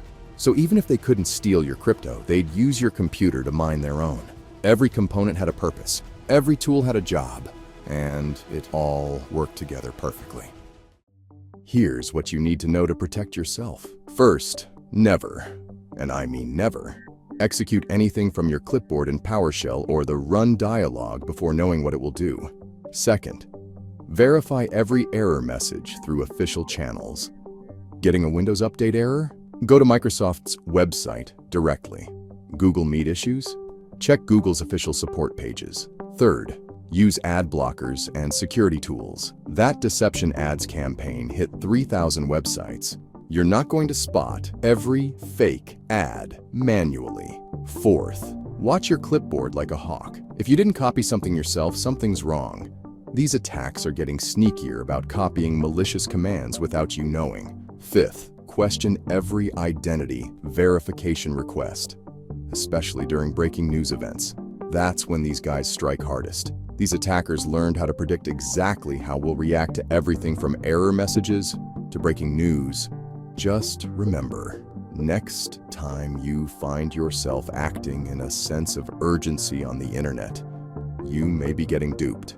Stay right there. This next story is a little crazy, and I want you to hear it.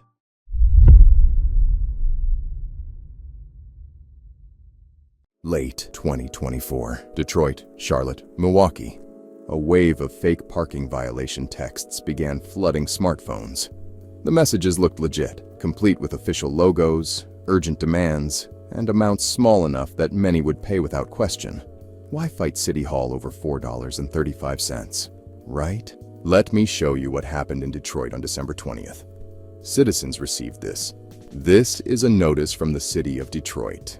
Your vehicle has an unpaid parking invoice of $4.35. To avoid a late fee of $35, please settle your balance promptly. To avoid disconnection, please make a payment immediately by typing the link in your browser. Notice something. The official Detroit website is this one, not this one. This subtle difference is what cybersecurity experts call domain spoofing. Most people wouldn't catch it. The messages grew more convincing. In Detroit, they even included graphics stolen from the Park Detroit app, the same pattern repeated for cities all around cities in the United States. If you recognize one, let me know in the comments. What you're witnessing is smishing. That's SMS phishing, where attackers use text messages instead of emails to trick you. Your data, their payday. The disturbing part? I've dug into their operation and let me tell you, this wasn't amateur. The precision, the timing, the geographic spread, all signs pointed to something bigger, more organized. It all began on December 23rd, 2024. Charlotte's residents were targeted. A week later, Milwaukee fell into the crosshairs. Same playbook, same thing. Milwaukee's Alderman Lamont Westmoreland saw the danger immediately. He issued a warning. Clicking these links could expose your phone to malware, software designed to damage your device, or ransomware, which locks your data until you pay up. These aren't just scam texts, they're weapons. When victims clicked those links, they weren't just losing $4.35. Click the link and you're directed to a malicious website, typically a payment site that harvests everything: your name, address, phone, email, credit card details. I've tracked thousands of phishing campaigns. This one was different. January 2025. The operation expanded. Houston was hit on January 17th. But here, the hackers made their first mistake. Their text read, "This is a notice from the city of Detroit. Your vehicle has an unpaid parking invoice of $4.35. Detroit? In a Houston scam? This error revealed something crucial about their operation. They were using templates, copy-paste jobs, churning out these attacks like an assembly line. Mass production of fraud, efficient but sloppy. 2 days later, Denver got hit. But this time, the hackers stepped up their game. Their fraudulent texts now included the official Denver City logo, stolen and repurposed to add a layer of legitimacy. The real Denver site is denvergov.org. The fake one looked nearly identical. Denver's Chief Information Security Officer, Merlin Namath, recognized the threat pattern immediately. He said governments are a frequent target for bad actors, and we are tracking other municipalities that are also seeing similar phishing attacks. But while cities were battling parking scams, a rise of attacks were observed targeting Apple users nationwide. This wasn't confirmed to be the same group behind the parking scams. Your phone buzzes. A text appears. Our staff was unable to deliver your package. Please reply Y, then exit to activate the link. The number shows as something like this one, a foreign prefix most Americans wouldn't recognize. Or maybe it's please pay toll. Please reply Y from some random iCloud email address. Notice what they're asking for? Not just clicking a link, but replying first. Apple built iMessage with a security feature that disables links from unknown senders. Smart, right? But there's a loophole. When you reply to that sender, iMessage thinks, oh, this must be a conversation, and enables all links from that person. That single Y you type, that's the real trick. This is social engineering at its finest. Once you replied, not only were those dangerous links now active, but you also confirmed something valuable to hackers. This phone number belongs to a real responsive person. Your number just got flagged for future attacks. One Y and you're on a hit list. Fast forward to February 2025. While this new iMessage threat spread, the original parking scam showed no signs of slowing down. February 27th, San Diego became the latest battleground. The city's cybersecurity team issued urgent warnings about fake parking texts, directing residents to sites mimicking official pages. Their legitimate website is shown here. December, January, February. 3 months of relentless attacks across America's major cities. Despite warnings, despite news coverage, despite everything, the hackers kept going. San Diego's cybersecurity team and police weren't just warning people. They were actively hunting down these fake sites to shut them down. And as February turned to March, the hackers were about to make their boldest move yet, but even the most sophisticated predators eventually make mistakes. March 9th, 2025. This is a final reminder from the City of New York regarding the unpaid parking invoice. A $35 daily overdue fee will be charged if payment is not made today. Nothing special, right? Just another city added to the hit list. But when their analysts examined the link, they discovered something entirely new. The hackers had found a new trick. Remember the iMessage security feature I showed you before? Where the hackers get victims to reply with a Y to bypass it? Well, get this. Hackers figured out that they could use Google's trusted reputation as a shield for their attack. They discovered if you send a user a Google search link for the website, iMessage doesn't bother blocking the link. Instead of getting blocked trying to send victims directly to sketchy website links, they now routed them through Google first. The link looked like this, which then redirected to this one. This is what security experts call an open redirect. It's brilliant. Would you be suspicious of a link from google.com? Of course not. It's Google. Once clicked, the link took victims to a perfect replica of the NYC Department of Finance, parking, and camera violations site. It showed a $4.60 invoice and requested extensive personal information: name, address, phone number, email, credit card details, everything an identity thief dreams of. But here's where it gets interesting. On this fake payment page, there was a warning about late fees that read a daily overdue fee of $35 will be charged. Instead of $35, Americans put the dollar sign before the number. Many countries outside the US put it after. The attackers put the dollar sign in front of the 35. That tiny detail, enough to discredit their entire campaign. For months, these attackers had maintained perfect discipline. They studied city websites, stole official graphics, created convincing templates. They launched a nationwide campaign that evaded detection while harvesting thousands of Americans' personal data. And then, one character out of place revealed their operation might not be so sophisticated after all. In March 2025, San Diego's cybersecurity team didn't just issue warnings, they mobilized. Working alongside local police, they scrambled to identify and take down the fake sites. But by the time law enforcement can gain control of it, the damage would already be done. It would be far too late anyway. Anyone who falls victim would have been shortly after it's sent. I've covered hundreds of these cases, and the pattern is always the same. Just remember, be skeptical of unsolicited messages. If you didn't request it, be suspicious of it. Verify through official channels. Go to the official website by typing the address yourself, not by clicking links. And never click suspicious links or reply to unknown senders. Remember that Y in the iMessage scam? That single letter could compromise your security. Yeah, it's not worth replying. The FTC wants to know at their website, and your city's cybersecurity team needs that intelligence to track these criminals. But despite all these efforts, the warnings, the takedown attempts, the public education, the scammers remained one step ahead. The attacks will continue and these cybercriminals are still at large. I want you to really grasp what we're seeing here. From December 2024 to at least March 2025, these hackers hit city after city across America: Detroit, Charlotte, Milwaukee, Houston, Denver, San Diego, New York. Not random towns, major population centers, millions of potential victims. This is organized, persistent, and methodical. When one technique gets exposed, they adjust. When cities warn residents, they move to the next target. When iPhone security blocks their links, they find a way around it. Look at your phone. Right now, there are people working to find ways into it. The parking ticket scam will eventually fade, but the techniques won't. They'll resurface in new forms, targeting different vulnerabilities, exploiting you in different ways. I can tell you this with absolute certainty. The most dangerous text message is the one you haven't received yet. The one that's being crafted right now, built on everything these hackers have learned from this campaign.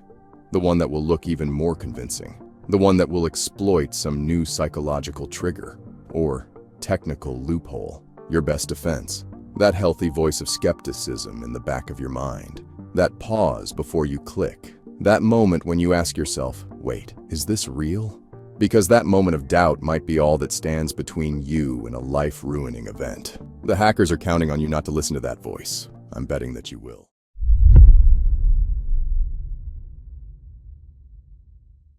$17 million. That's how many Americans fell victim to one of the most sophisticated cybercrime operations I've ever spent my time researching. But this story doesn't start in America.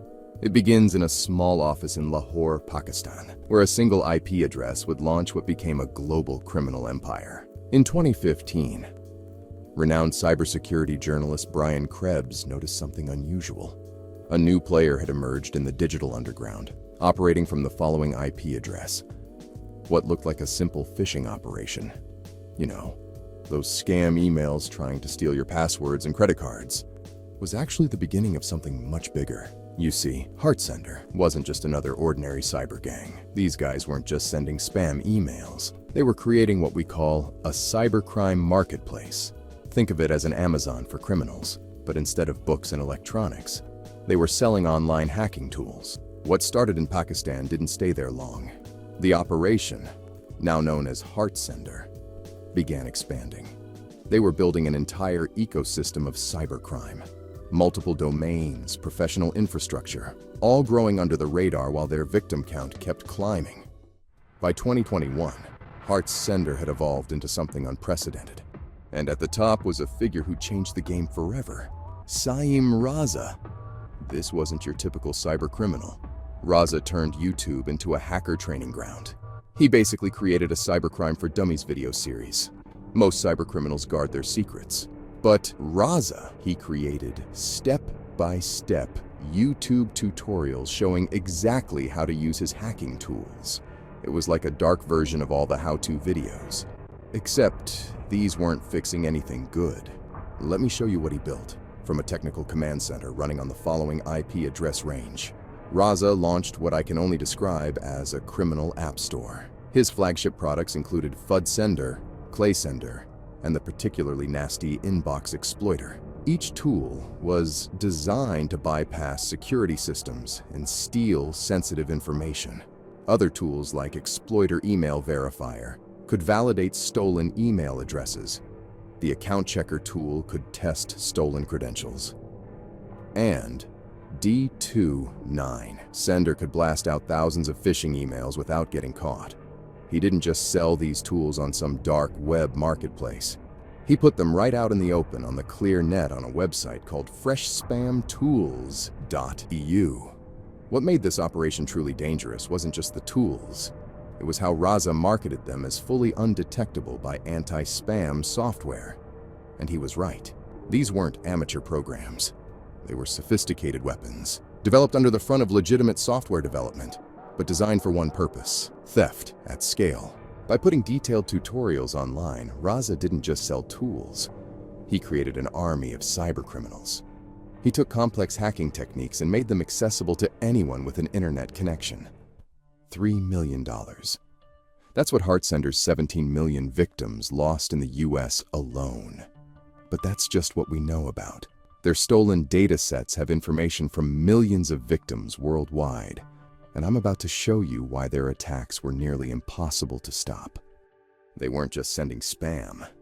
They were running what we call business email compromise schemes. Imagine getting an email that looks exactly like it's from your company's CEO, asking you to wire money to a new account. That's what they were doing, but at an industrial scale. They'd steal someone's username and password, then study their writing style, and then use that information to trick their victims' colleagues and business partners. Now, the actual code shows that HORTS wasn't just a simple spam tool. Inside their main.js file, that's the main code of their software, they built something pretty advanced. Their email platform used 6 different anti-detection methods. They built in features called pause, every, and delay, which made their attacks look like normal human behavior. Body transfer, encoding, and letter encoding scrambled their messages so they'd slip past security filters.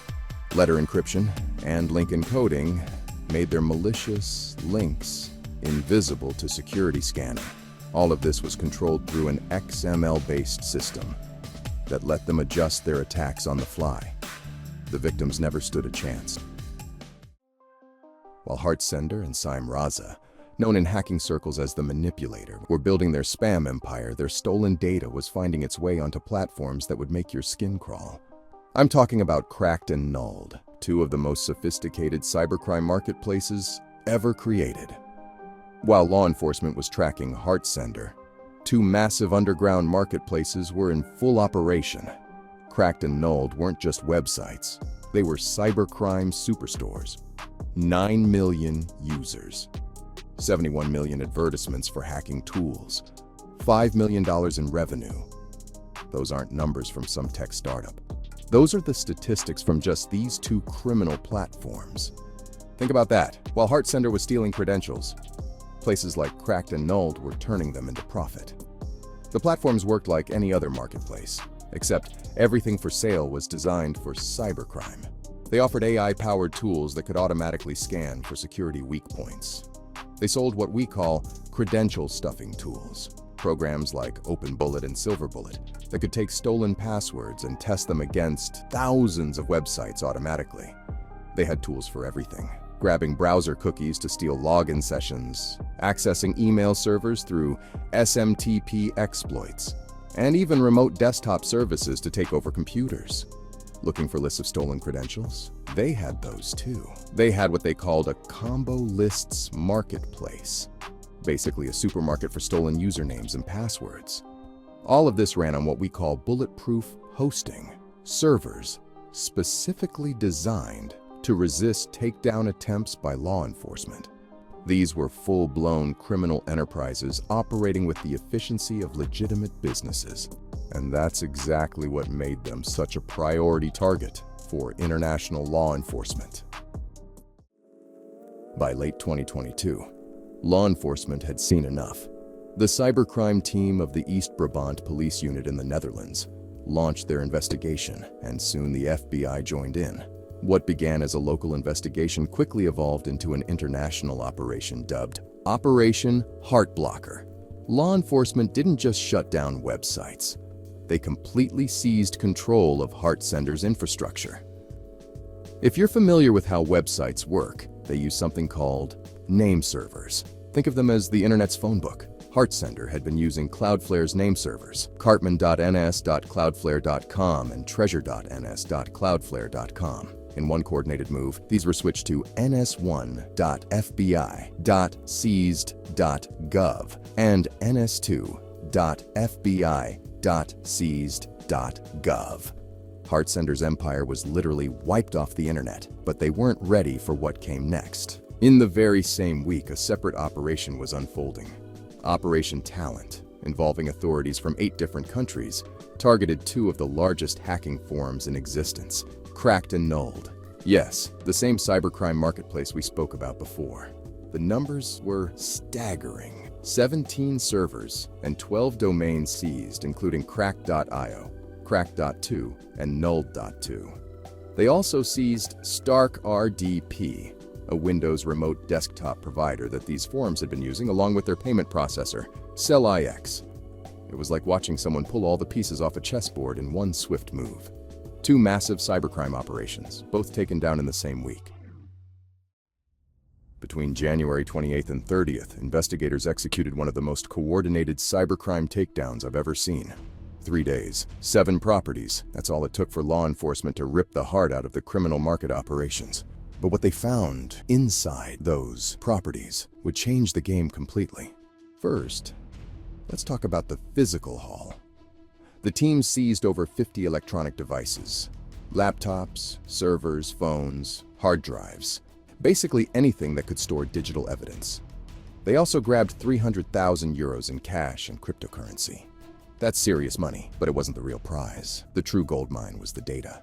Inside those devices, investigators found something disgusting: the complete user records of approximately 10 million criminal accounts. We're talking email addresses, IP addresses, and every communication channel these criminals use to do business. Germany's federal police agency hit the mother lode. But here's what makes this seizure different from any other. Each piece of data is like a thread in a massive criminal web. Those email addresses, they can be traced to real people. Those IP addresses, they point to physical locations. Lots of hackers will be scared right now. Think about it. Every single one of those 10 million accounts represents someone who either bought or sold criminal hacking tools. And now, law enforcement has their fingerprints. Yes, that means the feds have all the logs to the marketplace. So anyone who logged into it without covering their tracks is probably traceable. Because right now, in forensics labs across the world, investigators are piecing together this data, following those fingerprints. And if you're one of those 10 million users, well, let's just say someone might be looking at your IP address right now. In one single week, we witnessed 2 of the biggest cybercrime takedowns in history, completely independent of each other. HeartSender, a decade-old operation run by Saeem Raza and his Manipulators team, had survived exposure by Brian Krebs and kept evolving, spreading across multiple domains, and even using YouTube to market their tools. They thought they were untouchable. They weren't. Meanwhile, Cracked and Nulled, had built an empire with 71 million tool advertisements and 9 million users. Two separate criminal ecosystems, both thinking they had the perfect setup, both taken down in the same week. If you want to know more about where all this is heading, hit subscribe and I'll personally let you know. Because these takedowns, the data seized from these operations will fuel investigations for years to come. And I've got a feeling we're going to see some interesting developments very soon from all those logs the feds have. If that's what you want to see, let me know in the comments below.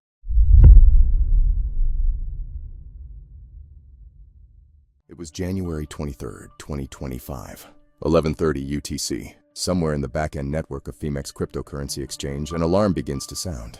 I've analyzed hundreds of crypto heists, but this one was different. To understand why, we need to look at what happened in 2024. It was the year cryptocurrency security went to hell. In just 12 months, hackers stole $2.2 billion in crypto. That's a 21% jump from 2023. We're talking about 303 successful attacks, nearly one every single day.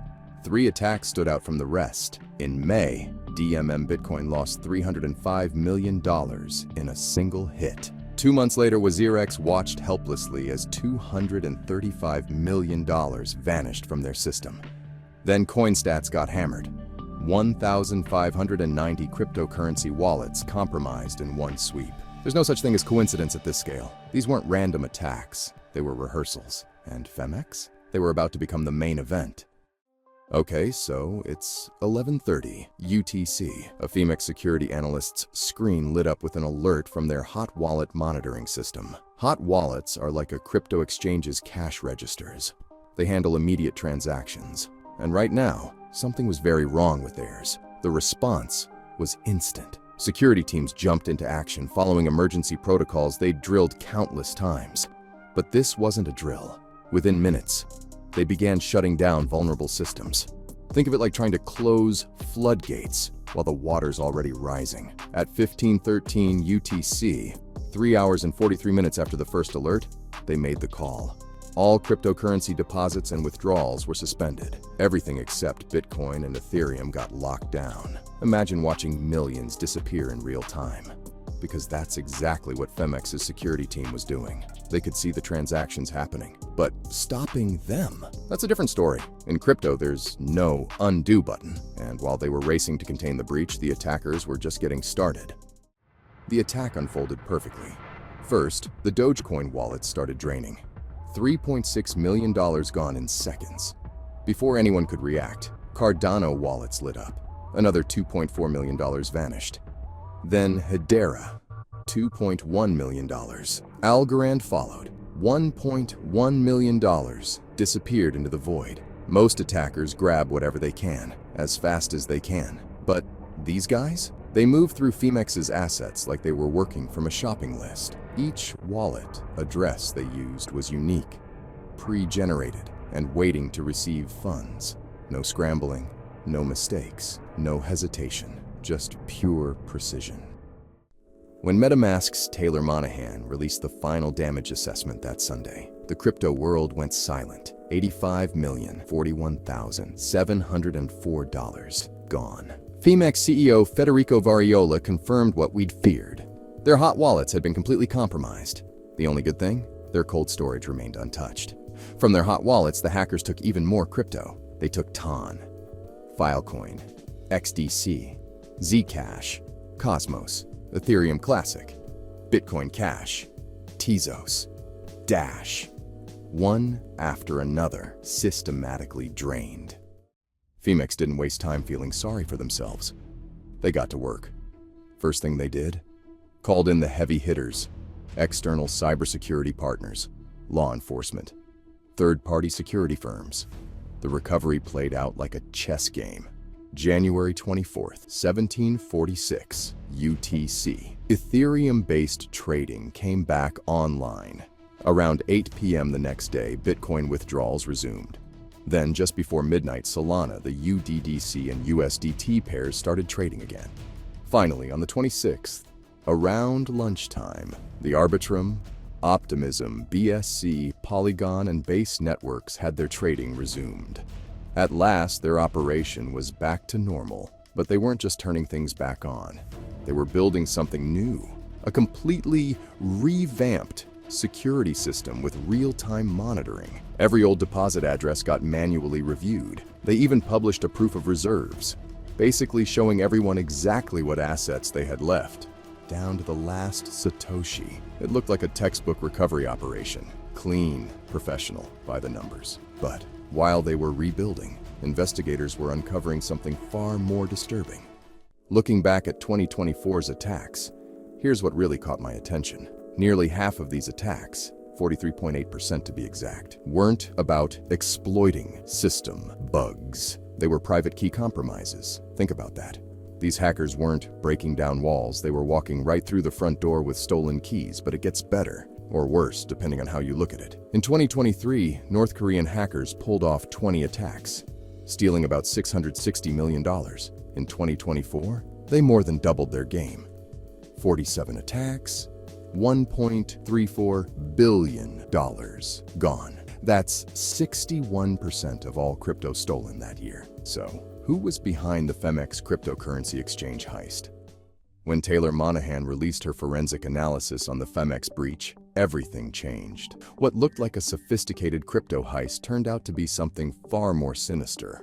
The fingerprints were unmistakable. North Korea's Trader malware. See, Trader isn't just malware. It's a masterpiece of deception. It pretends to be legitimate crypto trading software, then spreads through routine updates and sits dormant until activated. Trader is a brilliant piece of malicious code. It's built using JavaScript and something called the Electron framework, which means it can run on both Windows and Mac systems. The infection starts with a simple software update. There's a function called update check sync that looks completely normal. But when it runs, it connects to a command server using military-grade AES-256 encryption to hide its communications. The server sends back what looks like a routine update, but it's actually a payload of sophisticated malware. The US government has already spotted North Korean hackers using this malware to target the crypto industry. In September 2024, the US government found North Korean hackers using social engineering to spread Trader. They'd reach out on social media, offer cryptocurrency trading tips, and recommend special trading apps. But this version, this was different, more sophisticated, more patient. Right now, thousands of crypto traders are using apps they trust, not knowing they're sitting on a North Korean time bomb. So, if you have a large cryptocurrency wallet and you want to keep it safe from hackers, just remember, Trader is out there in the wild, waiting to steal it all. You better keep yourself informed, updated, and on top of cryptocurrency threats in 2025. You never know what big heist is around the corner.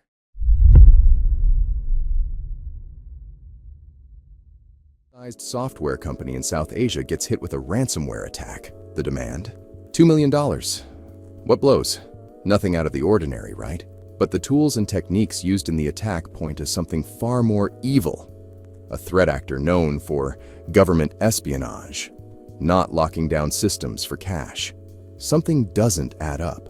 When hackers of this skill set target you, they're usually after something far more valuable than money. They seek secrets, intelligence, a political advantage, not a handful of bitcoins. This mid-tier software firm was not the type of target that typically attracts the attention of government-backed hackers. So what's really happening here? As we peel back the layers of this attack, watch closely. This simple cash grab might be concealing something worth investigating. It all started with a firewall vulnerability, CVE 2024-0012. Basically, this vulnerability affects the front door to a company's network. It's a pretty big one, and caused quite the stir when it got found. What's wild about it is, this flaw lets the attackers completely bypass authentication. They don't need passwords or credentials. They just walk right in. No alarms, no alerts, nothing. Once inside, the hackers immediately went for admin credentials stored on the company intranet. Admin credentials let you access pretty much anything on the network. What's interesting is what they did next. They specifically targeted a Veeam backup server. Now, backup servers are gold mines because they contain copies of everything important. The attackers then extracted Amazon S3 credentials from this server. These are basically passwords that unlock data storages that are in Amazon's cloud network. I've seen a lot of attacks, but this is next level. Using those stolen S3 credentials, they silently copy terabytes of sensitive information from the cloud without anyone noticing. All company data in the cloud is siphoned away. After stealing all the data, they drop their most sophisticated tool, a custom variant of malware called PlugX. This PlugX variant is that crazy espionage malware I was telling you about earlier, the one that ordinary cybercriminals don't have. This is a remote access Trojan, or RAT, that gives complete control over infected systems. This is high-end espionage malware. Think of it like a proprietary computer virus. And I'll tell you what's really freaky. The servers they use to control their operation. These are the attacker's headquarters, where they can control the victim's machines. They're using domain names like these ones I'm showing you on the screen. Look carefully, and you'll see they're designed to look like legitimate services, likely to avoid detection. The way they detonate this virus on their victim's computer is crazy technical. They use what's called sideloading, taking a legitimate Toshiba executable file and making it load a malicious DLL file.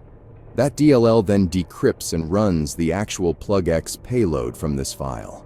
Why do it this way? Because they have to. Security tools don't trust random programs, but they trust Toshiba. The malicious code piggybacks on that trust. You thought this was over? No, not at all. The attack isn't finished just yet. Then comes the final blow. H0URS ransomware. They deploy it across all Windows systems in the network, encrypting everything and bringing operations to a screeching halt. The ransom note appears, $2 million, or $1 million if paid within 3 days. Each step in this attack chain builds on the previous one. Firewall breach, credential theft, backup server compromise, cloud data theft, and finally ransomware. They don't make mistakes. Every move is calculated. Screens across the entire company go black simultaneously. Employees frantically clicking their mice, rebooting machines, nothing works. Then it appears. A single message against a bloodied red background on every computer. Your files have been encrypted. H0URS ransomware. The price for decryption is $2 million. If payment is made within 72 hours, the price will be reduced to $1 million. 3 days. $1 million discount if they move fast. Classic pressure tactic. H0URS ransomware. It's deployed through that PlugX loader we talked about, the sophisticated espionage tool. But instead of quietly stealing data, it's now working as a delivery system for the H0URS ransomware. You can actually see it happening in real time. Look at the file extensions. Document.docx becomes document.docx.HAECHI. Double-clicking it does nothing. But the question remains, why this company? A mid-tier software firm with no strategic significance, no government contracts, no sensitive intelligence. Why would operators with that level of skill and using those kinds of tools sneak into a network completely undetected, then just say, nah, screw that, and blow their cover by detonating ransomware on the entire network? I can't shake the feeling that there's something more sinister at play. This is not the type of target that typically attracts the attention of sophisticated threat actors. What you're about to discover next blows this case wide open.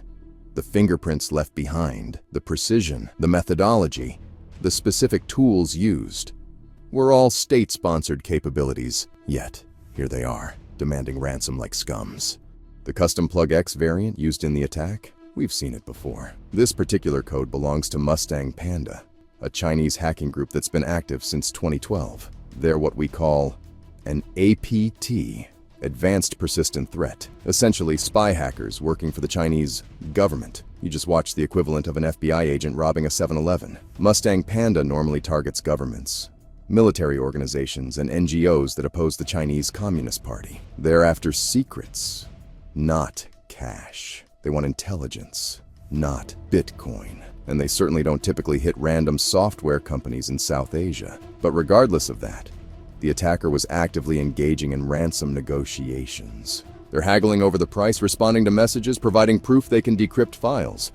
The running theory is that someone with access to state-sponsored hacking tools probably a member of the Chinese hacking team Mustang Panda, might be using government resources for their own sick fun and profit. The company is stuck in a bizarre situation.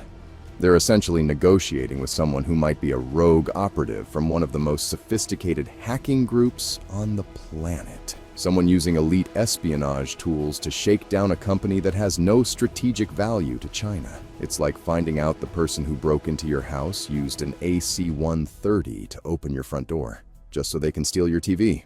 The tools say espionage. The target says random.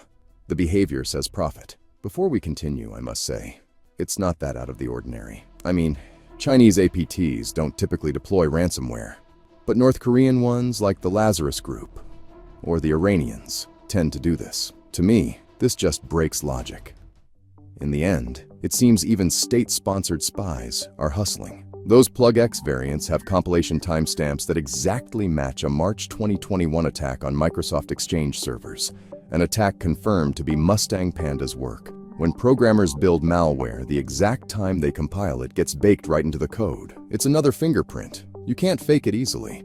There was also a NPS proxy tool on the infected systems. That tool is connected to another Chinese hacking group called Bronze Starlight, which has links to HAECHI ransomware. This suggests these groups might be sharing tools or even have overlapping members. State-sponsored hackers don't spend days haggling over ransom amounts. They don't offer discounts or extended payment terms. They don't provide customer service. But these attackers did all that. And they were dead serious about collecting the money too. This is super rare in the world of Chinese APTs. These groups are tightly controlled, disciplined. They follow strategic objectives set by their government. Personal profit schemes aren't part of the playbook. North Korean groups like Lazarus, the guys behind WannaCry, they do ransomware all the time because their government actually encourages it to bring in foreign currency. What makes this even weirder is that throughout 2024, Mustang Panda has been running legitimate espionage campaigns using completely different malware, stuff like these two here, targeting governments across Asia and Europe. That's their day job. This ransomware attack looks like their night job. And unlike government operations that follow strategic priorities and target specific entities, these rogue operators could hit anyone, including me or you. When state-sponsored hackers go freelance, no one is safe. I love making these videos purely for stories like these. Now, don't go anywhere. I've got more to come.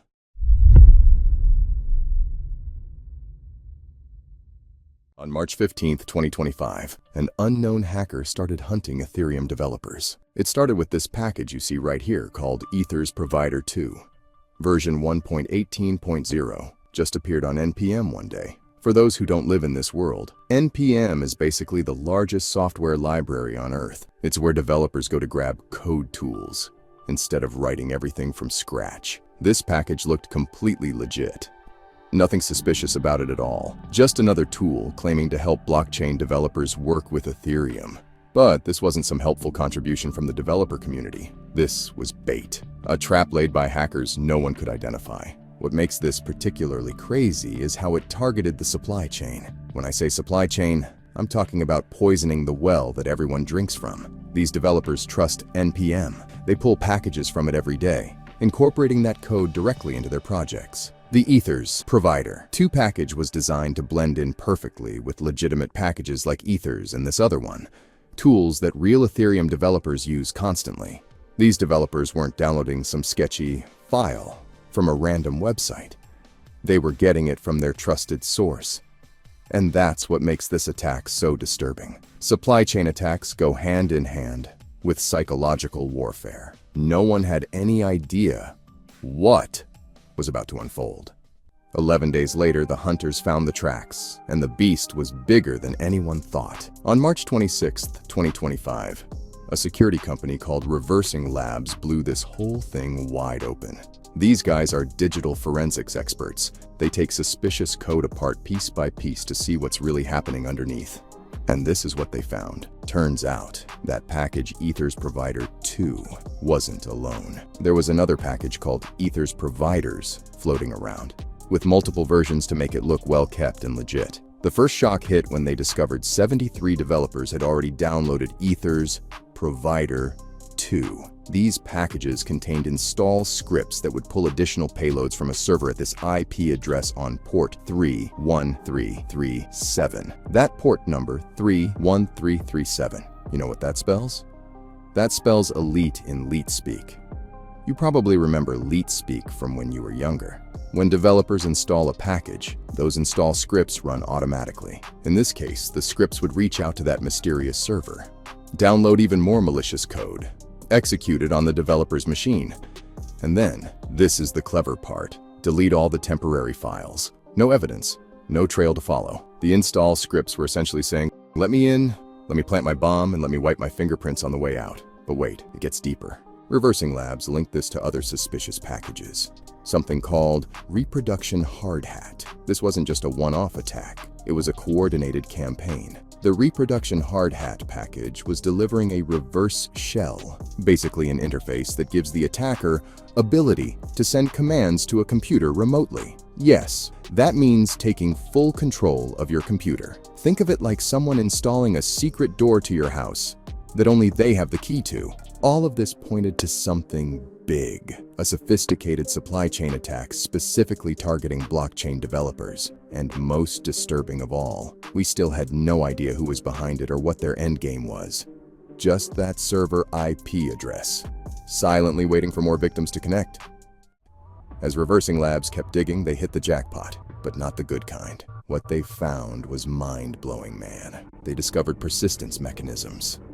The malicious packages weren't just doing damage and leaving, they were staying there permanently. The second stage malware they pulled from that server, it started an infinite loop on your system, just sitting there, watching, waiting, specifically looking for one thing whenever you installed the legitimate Ethers package. When it detected that installation, boom, it would swap out this key file I'm showing you on the screen with a weaponized version. You see, they put a Trojan in it. The file looked and acted exactly like the real thing. Your code would still run fine. Everything would seem normal. But behind the scenes, it was downloading a third payload from the same mysterious server as before, but a different file path. This third stage payload created a reverse shell into the system that the attackers could use whenever they wanted. Complete remote control. Worst thing for devs is that even if they realized Ethers Provider 2 was bad and removed it, those backdoors would stick around in your legitimate Ethers package. Then, and this is the killer, if you ever reinstalled Ethers later, you'd get reinfected automatically. This is why persistence mechanisms are one of the most feared techniques in cybersecurity. They transform a one-time breach into an ongoing, potentially permanent compromise. Your defenses mean nothing if the attacker is already inside, watching every move, with the ability to strike again at any time. For these 73 developers, the realization must have been devastating. And the worst part? The hackers had the patience, skill, and determination to execute one of the most elegant supply chain attacks ever seen. By March 27th, 2025, just one day after discovery, the counterattack was in full swing. The security community moved fast, man. Real fast. First, Ethers Provider 2 was yanked from NPM, but they didn't just delete it. They replaced it with what's called a security placeholder. Think of it like putting crime scene tape around a contaminated area. Anyone who tried to download it would hit this barrier package instead. Ethers Providers? Gone. Completely vanished. Pulled by whoever created it. The other packages tied to this attack, Reproduction Hard Hat and Providers, both got scrubbed from NPM too. You can take a big deep breath now because the immediate threat was shut down. Or was it? Because now finding every trace of infection in already compromised systems won't be easy. The malicious code could be anywhere, disguised as legitimate files, sitting quietly, waiting. The only sure way to get rid of it is to nuke everything and start over. I hope you took backups. Those backdoors could still be hiding in systems right now, just waiting. And who is waiting? We still don't know. There's just that IP address. No name, no face. No known group claiming responsibility. Just a server somewhere, patiently collecting connections from infected machines. As I sit here in the hacker gallery telling you this story, backdoors could still be active. For any one of those 73 devs, the attackers might be planning their next move right now.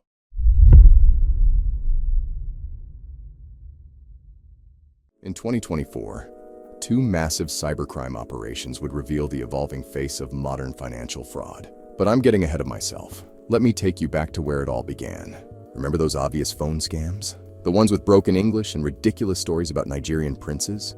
Those days are long gone. What I'm about to show you is something far worse. Yes, I'm about to show you what's really happening while most of us are living our lives. Criminal enterprises are evolving. They weren't just making random calls anymore. They were building entire infrastructures. Multi-channel attack systems that could hit you through your email, your WhatsApp, your SMS, sometimes all at once. In 2022, Belgian authorities picked up the first threads of what would become one of the most significant cybercrime investigations in European history. At the same time, halfway across the world, Interpol was launching Operation HEV, a massive 5-month operation spanning 40 countries. We're not talking about lone wolves here. These were sophisticated criminal networks operating across continents. They employed 7 distinct types of cyber-enabled fraud, each more refined than the last.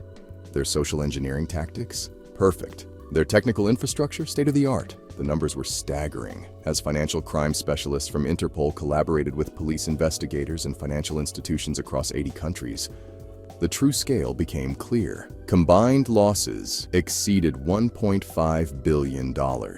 And that's just what we know about. But what makes this story truly different is who was behind it. As Europol would later note, they didn't even try to keep a low profile. That arrogance, it would prove to be their undoing. So, let's get into the thick of it. First, I want you to imagine you're walking through an upscale neighborhood in Amsterdam or Brussels. Those luxury apartments, those high-end Airbnbs, they're not housing tourists or business executives. They're housing cybercriminals. According to Dutch police, these fraudsters were renting luxury properties across Europe, but not for vacation. They were setting up sophisticated call centers, complete with professional-grade technology infrastructure. These weren't your basic phone scammers. They built what we call a multi-channel phishing infrastructure. They could hit you with a perfectly crafted WhatsApp message, follow up with an email that looked exactly like your bank's, and then time a phone call to catch you when you're most vulnerable. You need to understand something about modern social engineering. These criminals aren't just guessing. They're running scripts, testing responses, and adapting in real time. Every call, every message, every interaction is designed to manipulate specific psychological triggers. They're not just after your money, they're after your trust. And they have pretty damn good technical skills, too. They knew how to create perfect replicas of banking interfaces, websites that looked and functioned exactly like the real thing. When victims logged in, they weren't just harvesting passwords, they were capturing every detail needed to steal identities and drain accounts. But here's where they crossed a line that would eventually lead to their downfall. They got greedy. They started targeting the elderly, not just online, but in person. These same criminals began approaching older victims, pretending to be police officers or bank staff. They took their online playbook and brought it into the physical world. Honestly, it's pretty disgusting to target the vulnerable and elderly people. But this is the world we live in. During Operation HEV, Interpol issued something we call a purple notice. Now, when Interpol drops one of these, it means they've identified a new criminal methodology that's so dangerous, they need to warn law enforcement worldwide. What they discovered was ingenious and absolutely devastating. Before I explain how this scam works, you need to understand something about cryptocurrency, specifically something called stable coins. These are cryptocurrencies like Tether, also known as USDT, that are designed to maintain a stable value, usually pegged to the US dollar. They're legitimate, they're widely used, and that's exactly why the criminals chose them. The scam itself? It's a two-step dance of deceit that combines old-school romance scams with cutting-edge crypto theft. First, they'd use dating apps and social media to find victims. But unlike traditional romance scams, they weren't just after direct transfers. No, this went a little deeper. Once they'd gained their victims' trust, they'd convince them to invest in cryptocurrency, specifically Tether tokens. They'd even guide them through buying USDT on legitimate platforms. Seems reasonable, right? But no, obviously it wasn't. What most people don't understand about cryptocurrency wallets is that they have different levels of permissions. When these scammers sent their victims specific links or had them click certain buttons, they weren't just connecting wallets, they were secretly authorizing full access to their victims' assets. Think about that for a second. The victims thought they were making a simple connection, maybe to receive tokens from their new romantic interest. Instead, they were literally handing over the keys to their entire crypto wallet. One click, and everything they owned in cryptocurrency could be drained in seconds. By using legitimate platforms and real cryptocurrency technologies, they created a scenario where victims wouldn't just willingly participate, they'd actively help set up their own robbery. And what's even more disturbing is that once they had that wallet authorization, they could wait days, weeks, even months, until the victim had invested significant amounts. Then, in an instant, everything would disappear. It was a top-tier scam. And it worked because it played on two fundamental human weaknesses: our desire for love and our trust in systems that look really legitimate. Let me reiterate on that last one, though. Our trust in legitimate systems is becoming clearer to see every day. While we're on the topic of cryptocurrency scams, well, if you've ever invested in cryptocurrency, you will know some of these cryptocurrency meme tokens have skyrocketing prices and large market caps. For 99% of them, they're fundamentally worthless. However, by just having a well-designed and pretty website, it makes people borderline obsessive over them, leading to tokens reaching unbelievable prices. Anyway, I'm sure there's many other examples of people these days trusting things we shouldn't. But my warning to you is, just be careful the first time you see something. If it's too good to be true or evokes strong emotion from you, then it might not actually be what you expect. So, back to the story. What else do these modern-day scams have in store for us? $42.3 million. That's how much a single company in Singapore nearly lost in what we call a business email compromise attack. But I'm about to show you why this wasn't just another corporate email hack. What makes a business email compromise attack different from regular hacking? These criminals aren't breaking into systems or cracking passwords. They're exploiting something far more vulnerable, which is human trust and corporate communications. A business email compromise attack is when a hacker breaches a corporate business and uses their own domain as a disguise. Hackers can send fraudulent emails from a legitimate company, as the email will penetrate further into a network. The email can potentially bypass security systems if there were any exclusions in place, and overall have a better reputation. Basically, the email will look a whole lot more real. Hackers will study their targets for weeks, sometimes months, learning how they communicate, who has authority, and when large transfers typically happen. The Singapore case? It was bad, but brilliant. The attackers didn't just fake an email, they reconstructed entire communication threads, mimicking writing styles, using correct internal terminology, even timing their messages to match normal business hours. When they triggered the wire transfer request, everything looked perfect, but they weren't done. At the same time, another team was targeting a firm in Guernsey, attempting to intercept £2 million in what looked like routine international transfers. Same methodology, different continent. Here's what makes these attacks so dangerous. They exploit the speed of international wire transfers. Once money moves across borders, it traditionally becomes almost impossible to recover. The criminals know this. They count on the time it takes for victims to realize they've been duped. But here's where the story takes an unexpected turn. When the Singapore attack was detected, law enforcement had a secret weapon. It was called iGrip. It's Interpol's global rapid intervention of payments mechanism. Within minutes, alerts were flying between financial intelligence units worldwide. Portuguese authorities were activated immediately. Think about that for a second. A crime in Singapore, detected and blocked by a global system with immediate response in Portugal. 10 years ago, that money would have vanished without a trace. But now, the hunters had become the hunted. This time, international law enforcement was moving faster than the criminals. And that speed? That would prove crucial in what was about to unfold. Dawn breaks over Europe. In 17 locations across Belgium and the Netherlands, law enforcement teams are in position. Years of investigation, months of surveillance, all leading to this moment. The raids must be perfectly synchronized. If one team moves too early, the whole operation could collapse. What you're about to witness is one of the most complex types of law enforcement operations possible. Multi-jurisdictional synchronized raids. These require incredible coordination. Evidence collection must be identical across countries. Arrest procedures must align with multiple legal systems, and timing has to be perfect. There's no room for failure. The signal goes out. 17 teams move simultaneously. Those luxury Airbnbs we talked about, they're not just call centers anymore, they're crime scenes. 4 arrests in the Netherlands, 4 in Belgium, 8 key players in a network that spanned continents.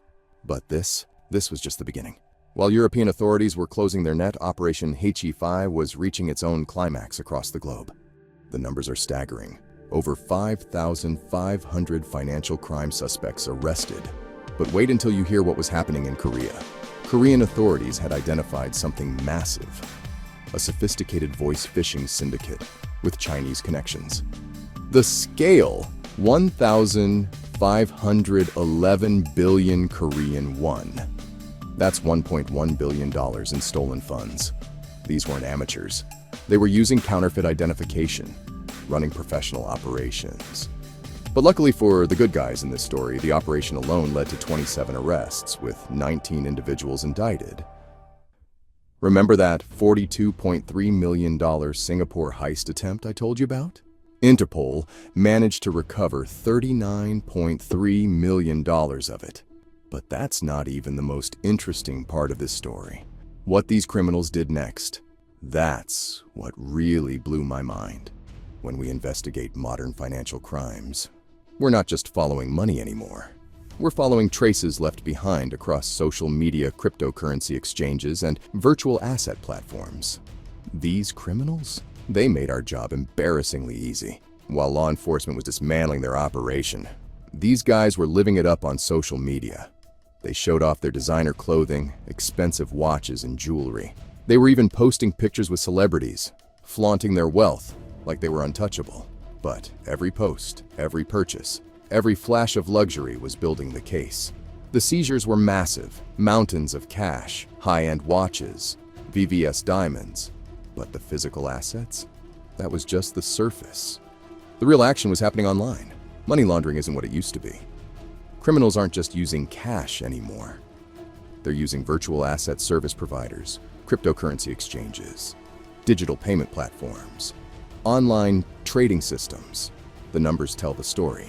1,023 virtual asset service provider accounts blocked. That's triple the number of any previous operation.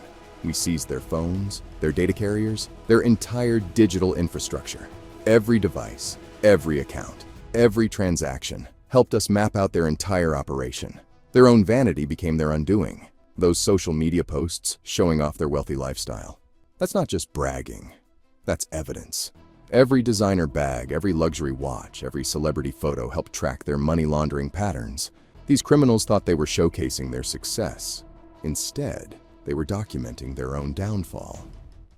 So, where does this all leave us? Well, $400 million in seized assets, and 8,309 cases solved across 40 countries.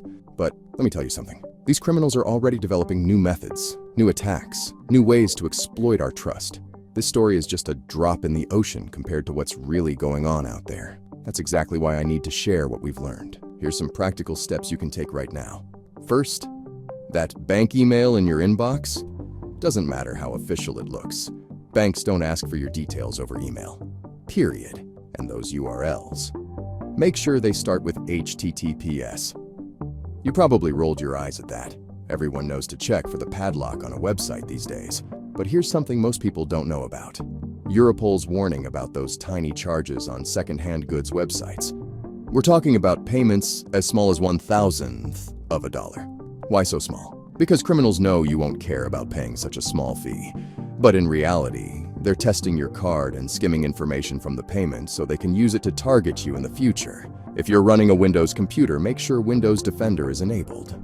Just search for it in your taskbar. It comes by default with Windows, and it's arguably the best antivirus you can use. And those passwords? Every account needs a unique one. I know it's a pain, but it's nothing compared to the pain of getting cleaned out by these guys. Look into password managers. They will change your life. But your strongest defense isn't just your antivirus. or your secure passwords. It's your awareness. These criminals are counting on you to let your guard down, to take shortcuts, to think it won't happen to me. Don't give them that chance. So yeah, the criminals we caught were sloppy. They got greedy, but the next generation, they're watching, learning, planning. And they might not make the same mistakes. The game isn't over. It's just changing. And now you know the rules.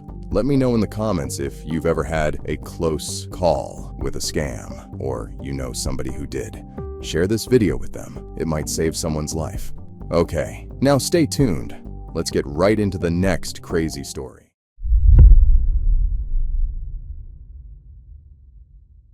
I want to tell you about Stalaki Rat. This thing is disturbing. We just spotted it in November 2024, and it's built for one purpose: to steal your cryptocurrency and sensitive data. Now, if you're thinking, what's a rat? It's a remote access Trojan, basically. Malicious software that gives hackers complete control over your computer without you knowing it. And this one's built pretty well. Stalaki Rat isn't widespread yet, but that doesn't mean you can relax. Its potential is massive. Think about it. Your crypto investments, your passwords, your financial details, all silently being monitored and stolen. This isn't just another malware alert. This is a hunt for a brand new shiny piece of malware that moves silently, waits patiently, and strikes when you least expect it. We don't know who created it yet. We don't know where it came from, but we do know what it's after, and that's what should concern you. Listen, when this thing gets into your system, the first thing it does is scope out everything about you and your computer. It's like having someone break into your house and measure the size of all your furniture before stealing anything. See, Stalaki Rat starts with Reconnaissance. It maps your entire machine, your operating system details, your hardware IDs, whether you've got cameras hooked up, what remote desktop sessions you might have running, all of it. This thing uses something called WMI Query Language, or WQL, which is basically a built-in Windows tool that lets software ask questions about your system. It's supposed to be for legitimate purposes, but Stalaki Rat hijacks it. So it's running commands like this one here to grab your serial numbers, or this one to see if you've got cameras it can access. Think about that for a second. It's checking if it can spy on you through your own webcam. Then it tags your computer with a unique ID. It combines your system's serial number with the attacker's RS key, which is basically their digital signature, and stores this ID into your Windows registry. But that's just the beginning. Phase 2 is where things get really gross. Once Stalaki Rat knows everything about your system, it goes after your Google Chrome browser. Why Chrome? Because that's where most people store their passwords. Chrome keeps all your saved logins in an encrypted file. Stalaki Rat finds the encryption key in a file called local state in your Chrome user data folder. It then uses your computer's own tools to crack that encryption. Then it runs an SQL query, a database command, to extract every single website, username, and password you've ever saved. Just think about what's in there. Your bank logins, your email, your crypto wallets, your Amazon account, everything, all silently copied and sent back to whoever deployed this malware. But here's where Stalaki Rat gets even creepier. This thing doesn't just steal your saved passwords. It watches your every move in real time. I'm talking about clipboard monitoring. Every time you copy something, anything, Stalaki Rat is there, watching. It's specifically hunting for cryptocurrency addresses and keys. It uses something called regular expressions to spot specific patterns. You might have heard the term regex before. Yeah, it's using that. One pattern looks for TRX addresses, which start with a capital T followed by 33 characters. That's the Tron blockchain, huge in Asian crypto markets. Another pattern hunts for 64-character hexadecimal strings. These are usually private keys. Stop for a second and think about what would happen if you got infected with Stalaki Rat. You're minding your own business, trading some crypto. You copy a wallet address to send your coins. In that split second between copying and pasting, Stalaki Rat intercepts it. It replaces that address with the attacker's address. Your money goes straight to them, and you'd never even notice until it's too late. And it doesn't stop at your clipboard. This thing is also scanning your desktop and recent files for anything matching these patterns. Now, You might be thinking, fine, I'll just delete this thing if I find it. But that's where StalachyRat's most diabolical feature comes in: persistence. This malware uses the Windows Service Control Manager. That's SCM, a legitimate Windows component that handles background services to keep itself running. If you somehow manage to kill the process, SCM just starts it right back up again, either as a service or as a standalone application. But it gets worse. StalachyRat also creates what's called a watchdog thread. Think of it as a security guard, whose only job is to protect the malware. This guard constantly monitors the malware's EXE and DLL files. If you manage to delete them, the watchdog immediately recreates them from internal copies it keeps hidden. Long story short, don't get infected by this rat. The malware profiles your system, steals your passwords, is actively monitoring everything you copy or save, and refuses to die when you try to remove it. At the core of this thread is a DLL file shown here on the screen, a file that contains all the dirty tricks this malware uses. Remember that name, it's going to come up again. In November 2024, after researchers tracked strange behavior across multiple systems, they zeroed in on the DLL module. That's when everything changed. What they found was mind-blowing. First, StalachyRat was monitoring Remote Desktop Protocol. That's RDP, the tool you might use to connect to your work computer from home. It wasn't just watching these connections, it was copying the session tokens. This is huge. With those tokens, hackers can move sideways through your entire network. They break into one computer, then spread to others without needing new passwords. But wait, it gets worse. The researchers discovered the actual command and control servers, the brains behind this operation. There's two of them. I'll put them on the screen for you now. These servers were communicating with infected machines using ports 53, 443, and 16,000. These servers are sending commands to every infected computer. Command 9, reboot the system. Command 30, steal Chrome data. The attackers literally have a menu of options to control your machine remotely. StalachyRat uses multiple evasion techniques to stay hidden. It waits 2 hours after installation before activating, bypassing many security tools that only scan for immediate suspicious activity. It checks for tcpview.exe, a monitoring tool security analysts use, and changes behavior if it detects it. Most impressive, or terrifying depending on how you look at it, is its API obfuscation. The malware's real commands are scrambled using a simple math operation called exclusive, or, so that security programs can't easily recognize them. When the malware needs to use the commands, it unscrambles them back to normal. System commands like this one to open the Windows registry, regopen-key, which normal security tools would flag, become unrecognizable. This is professional-grade malware built by someone who knows exactly how detection systems work and how to bypass them. But unfortunately, we still don't know who built it. And that's the funny thing, because we might never know. Microsoft, the researchers behind this investigation, immediately dropped their findings to the entire cybersecurity community. They released what we call IOCs, indicators of compromise. These are like the footprints left behind at crime scenes. Cybersecurity teams share IOCs with each other, so they can all look and see if there's traces of them in their networks. The most important one is this one right here, a SHA-256 hash. That might look like random numbers and letters to you, but to security software, it's the ID card for that horrifying DLL file I was telling you about. Even if hackers rename the file, its hash remains the same, unless they modify the rat in some way. Is this the end of StalachyRat? No, probably not, but at least you know about it now.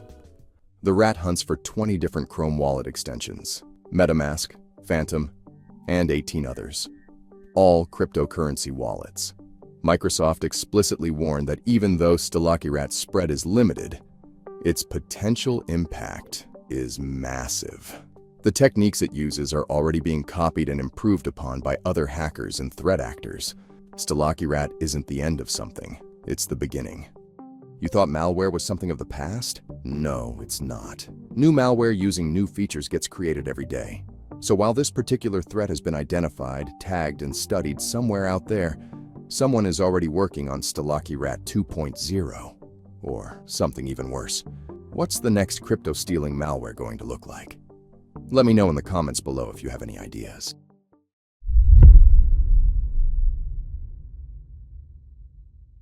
Sometimes the biggest heists don't start with a bang. Let me tell you about zkLend, a decentralized money lending system on the blockchain that just got hit big time. zkLend is what we call a DeFi protocol. Basically, a piece of software that lets people lend and borrow cryptocurrency without any banks or middlemen. It runs on something called Starknet, one of many advanced blockchain networks out there. The whole DeFi sector was already under pressure in early 2025 due to bearish pressure in the market. And protocols like zkLend were struggling to keep their heads above water. But nobody knew that this dramatic decline was just the beginning for zkLend. There was something far more insidious, hiding within the code. And in just a few days, it would turn this steady decline into a catastrophe. February 12th, 7:22 a.m. That's when everything went sideways. The zkLend team received an alert. Their protocol was under attack. The team knew something was wrong when they saw unusual transaction patterns in their protocol. When you're running a DeFi platform, every transaction should follow strict mathematical rules. But these transactions, they were exploiting something we call a rounding error in the smart contract. Think of it as finding a way to turn 0.99 into 1, but at a massive scale. Within minutes of confirming the attack, they hit the emergency brake, completely pausing all withdrawals from the platform. They posted an urgent message. We are aware of the ongoing security incident on zkLend. The team is now investigating and will provide an update when possible. Simple words that masked the chaos unfolding behind the scenes. But in DeFi, well, by the time you notice an attack, it's usually too late. The damage is already done. And as the zkLend team was about to discover, that was exactly the case. Let me show you exactly how these attackers pulled it off. The attackers found a tiny flaw in zkLend's code, specifically the piece of code that creates new tokens in the system. At the core of the zkLend exploit is a variable called the lending accumulator. This variable is used in the mint and withdraw functions to scale how many tokens a user receives when depositing or withdrawing crypto. The attacker manipulated this variable to an extremely large value with fraudulent transactions and used it to create a rounding error that allowed them to withdraw far more than they deposited. Once they manipulated it exactly right, they deposited an amount just slightly above it, triggering an exploit that lets them mint more tokens than they should have gotten. By repeating this process over multiple iterations, the attackers were able to extract significantly more ETH than they originally deposited. And while the team was racing to understand what was happening, the hackers had already drained zkLend's wallets. So, how much did that tiny mathematical error cost zkLend? Well, the exploit let the attackers drain not just one type of crypto, but 3 different assets from their vaults. Let me break down exactly what they took. First, there was Ethereum, $6 million worth. That's about 3,600 ETH. But they didn't stop there. They also grabbed $1.8 million in USDC. That's a cryptocurrency that's pegged to the price of exactly $1. And then another $1.7 million in Stark. When you add it all up, we're talking about $9.5 million. But the attackers weren't done yet. Having $9.5 million in stolen crypto is one thing, but being able to actually use it, that's where things were about to heat up. With $9.5 million in stolen crypto, the attackers made their next move. But first, let me explain something crucial. zkLend operates on Starknet. But the attackers needed to get their stolen funds onto the main Ethereum network. Think of it like moving between different countries. You need a bridge. In crypto, we call these cross-chain bridges, and they're often the escape route of choice for attackers. The thieves successfully bridged their stolen funds to Ethereum. Then they attempted to use Railgun, a privacy protocol which they could use to launder their stolen money. Now, privacy protocols aren't inherently bad. They're designed to give legitimate users financial privacy, like having a Swiss bank account, but they can also be used to hide stolen funds. I can show you exactly how this played out. There's a transaction hash that tells the story, shown on screen. That's the attackers trying to deposit their stolen funds into Railgun. The only problem, though, was that Railgun's automated security systems immediately flagged the transaction. Railgun security protocols blocked the transaction. We can see it right here in this transaction ID that I'm showing you here. Now, don't get too excited. This wasn't the end of the story. The attackers still had control of the wallet and the stolen funds. Railgun security might have blocked this particular escape route, but in crypto, there's always another path. With the Railgun escape route blocked, Starkware and its partners made a bold move. They reached out directly to the attackers with an offer that shows just how modern cryptocurrency is and how loose cybersecurity really is. There's something called a bug bounty program, right? Have you heard of it? If you're watching, you probably have. It's basically a way to turn hackers into your colleagues. Companies pay hackers to find and report weak spots in their networks, so they can fix them before some other hacker finds it. Starkware put a deal on the table. Return 90% of the stolen funds, that's 3,300 ETH, and keep 10% as a white hat bounty. All up, the hacker would get around 360 ETH. Now, 360 ETH isn't small change. We're talking about a legitimate payday. What they're basically saying is, give it back, keep some for yourself, and no one needs to ever talk about this again. No police or law enforcement involved. Just a mutual agreement. They said exactly this, and I quote, "We understand that you may keep 10% of the funds as a white hat bounty and send back the remaining 90%. The attackers had until the 14th of February 2025 to take the deal. At the time of writing, it's the 13th of February. Tomorrow is the day they need to give it back. So if you want to know if they took the deal or not, then I'll have to let you know in a future video." While zkLend lost $9.5 million, two other protocols on Starknet got caught in the crossfire. Nostra lost $10 million. Vesu lost another $3 million. That's over $22.5 million drained from 3 protocols. This wasn't even the biggest crypto heist of 2025.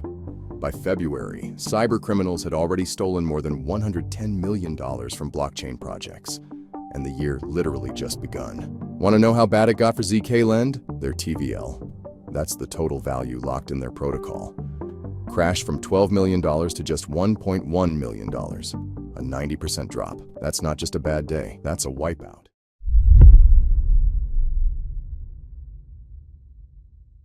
Welcome to the Hacker Gallery.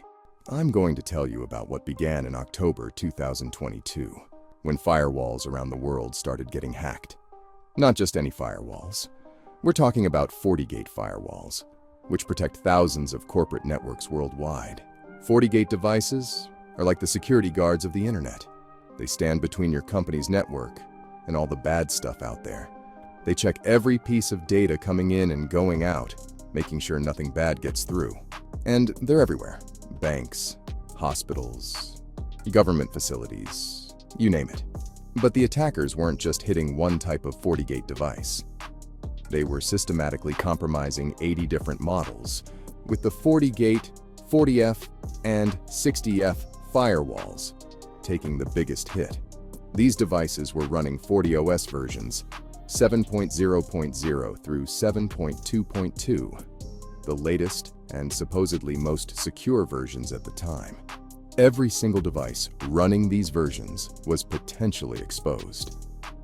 I've seen a lot of breaches in my time analyzing cyber attacks, but this one was actually pretty crazy. As the attack unfolded, its true scale began to emerge. Let me paint you a picture of what these attackers managed to pull off. They compromised 1,603 systems in Mexico, 679 in the United States, and 208 in Germany. Among all the countries targeted, there was one notable absence: Iran. Every other country with FortiGate devices showed up in the data. But Iran? Not a trace. Even Russia showed up in the list. They had a compromised device located in Crimea. I've seen enough cyber attacks to know when something's off. This wasn't just random hackers.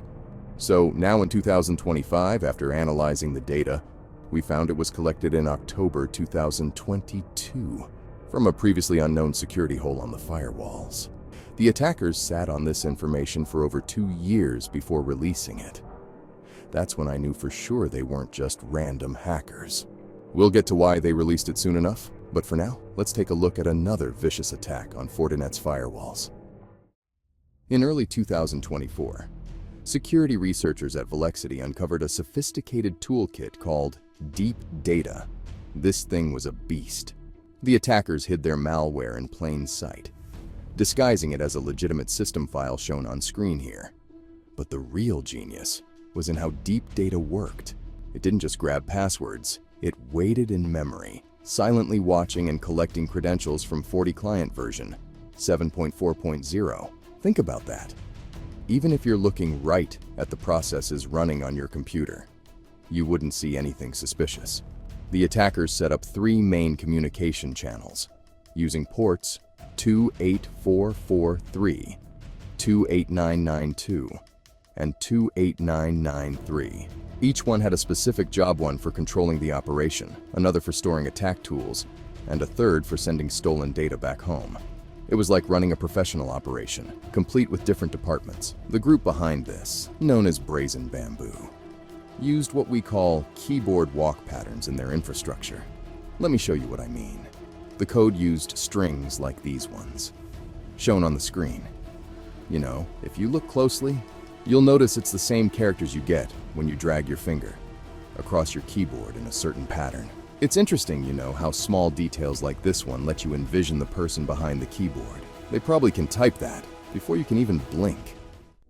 Just when the cybersecurity community thought they'd seen the worst with Brazen Bamboo's Deep Data Toolkit and the massive 2-year-old data dump in 2024, a new threat actor was coming out to play. In June 2024, Mandiant's threat hunters identified a new threat actor, UNC5820. They focused on data theft and had discovered something far more dangerous. It was an exploit that could unlock nearly every FortiManager device on the internet. While previous attacks targeted individual FortiGate firewalls, UNC5820 went straight for the heart, the FortiManager system. It controls the entire fleet of these security devices. What they discovered was the holy grail of network breaches. The flaw, officially tagged as CVE 2024-47575, earned a CVSS score of 9.8 out of 10. In our world, that's like a Category 5 hurricane warning. The vulnerability was so severe that it allowed attackers to completely bypass authentication. No passwords, no security checks. Nothing could stop them. What made this attack extremely dangerous was the FortiManager's FGFMD daemon. The daemon is one of many parts in a firewall system that runs in the background. Hackers found a way to make it stop asking for credentials. No password needed, no security checks, nothing. A rapid scan revealed 59,534 FortiManager devices exposed to the internet. Every version from 6.2 through 7.6.0 was vulnerable. Once inside, UNC5820 could execute any command they wanted, manipulate firewall rules, or use these systems as launching pads for even more devastating attacks. While Fortinet eventually disclosed this vulnerability, UNC5820 had been silently exploiting it for months. As security researchers dug deeper into UNC5820's attack infrastructure, a pattern began to emerge. The first breakthrough came when investigators discovered 4 IP addresses, all hosted by a cloud provider called Vultr. They were the command and control centers, the beating heart of the attack operation. One of these addresses, shown here, had already made a name for itself, hosting another malicious toolkit called Supershell. The attackers had set up their own fake FortiManager devices. This is the real FortiManager serial number used in the attacks. The hackers targeted specific ports, 8023 for web access and 9980 for the REST API. For those of you who aren't familiar with networking, imagine these ports as just specific doors into the system. Each door can be opened or closed for different purposes. The attackers even tried to hide their tracks by using common IP addresses like 8.8.8.8 and 1.1.1.1. That's like trying to blend into a crowd by wearing the most common clothes possible. They created hidden files in the system's temporary directories, shown here. Remember those hackers from the start of our story? The ones that dumped those files after 2 years of sitting on it, doing God knows what? Well, I'll show you who they are and why they did it. They called themselves the Belson Group, and they did it as part of their dramatic entrance onto the dark web, to solidify their name into your memory. That's their exact words, taken straight from their forum post. They dumped the data for free, a massive 1.6 gigabyte archive containing inside knowledge to thousands of corporate networks. The archive was very neatly organized, with 145 country-specific folders, each containing subfolders for every compromised FortiGate device. The attackers got their hands on usernames, passwords, digital certificates, firewall rules, basically everything needed to let them walk right through the network like it was their own. For those of you who aren't deep into IT, that's like having a complete set of door keys, security codes, and all of the security guards rosters for thousands of facilities around the world. So, what the hell are you going to do if your firewall, the thing meant to protect you, gets exploited in an attack that cannot be stopped? Because when there's a critical weak point in your network, aka, you're the target of a zero-day vulnerability. No one even knows it exists yet, except for the hackers. So you're probably on your own.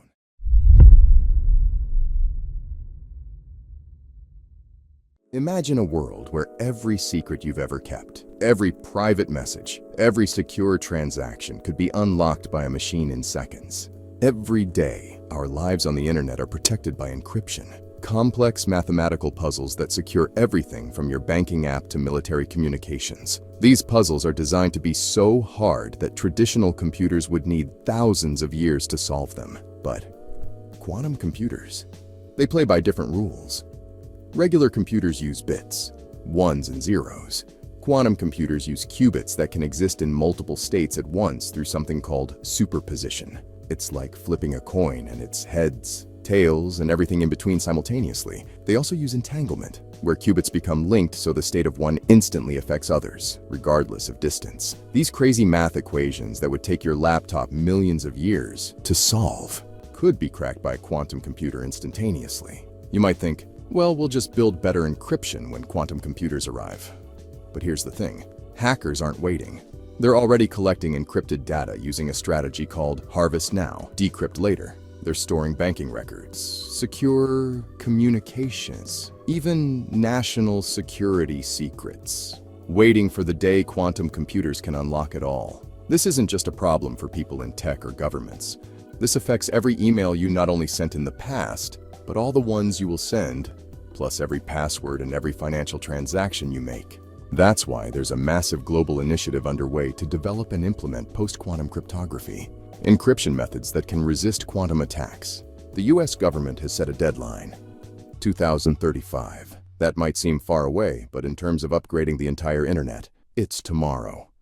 In April 2024, the White House released National Security Memorandum 10, NSM 10, ordering every federal system to adopt quantum-resistant cryptography by 2035. Think of it this way. The government is basically admitting, yeah, our security is about to be broken. They didn't sugarcoat it either. The memo flat out stated that any digital system that uses existing public standards for public key cryptography could be vulnerable to an attack by a cryptographically relevant quantum computer. The clock was officially ticking. Just 4 months later, in August 2024, NIST, that's the National Institute of Standards and Technology, the guys who set America's security standards, released their first batch of post-quantum cryptography standards. 3 of them, actually. First up was FIPS 203, called MLChem. It's a key encapsulation mechanism, basically a secure way to share encryption keys publicly. It uses something called lattice-based cryptography with the module learning with errors problem. Don't worry about the math. What matters is, it comes in 3 security levels, MLChem 512, MLChem 768, and MLChem 1024. Think of them like small, medium, and large locks, and they're all used for different needs. Then there's FIPS 204, or MLDSA. It's a digital signature algorithm, the thing that proves you are who you say you are online and that your messages haven't been tampered with. It uses the same approach. Finally, NIST released FIPS 205, called SLHDSA. This is a fallback signature system that uses hash functions instead of lattices. NIST pushed for immediate adoption. Warning again about that harvest now. Decrypt, later threat I told you about. By November 14, 2024, NIST published a draft report on the transition to these new standards. That's when the leader of NIST's post-quantum cryptography team gave everyone a reality check. He said, "The migration is not going to be easy, and it's not going to be pain-free." The expert leading the charge, telling us straight up that it's going to hurt. It's going to be very complicated and very expensive. Then on March 11th, 2025, this is where things get really interesting. NIST made another move. They selected something called HQC as a backup for MLChem. HQC stands for Hash-Based Quantum Safe Cryptography, and it uses error-correcting codes instead of lattices. Why a backup? Because the team wasn't 100% confident in their main approach. They said, "We're announcing the selection of HQC because we want to have a backup standard that is based on a different math approach than MLChem."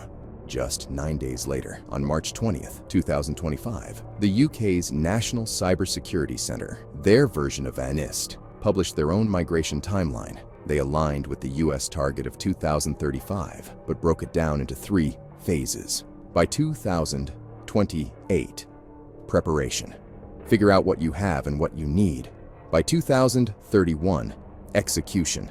Upgrade the most critical systems first. By 2035, completion. Finish the job. We're talking about millions of systems across every industry you can imagine. Banking, healthcare, energy, defense, transportation, all running different hardware, different software, different encryption. It's like trying to rebuild every road in America while there's still traffic on the road. Legacy systems. You know what those are. The old stuff. The machines and software that have been running for decades, especially in industrial control systems. The computers controlling power plants, water treatment, manufacturing. Some of this equipment was designed before quantum computing was even a theory. The NCSC admitted some systems cannot be moved to the post-quantum age. It's too old, too embedded, or too specialized to upgrade.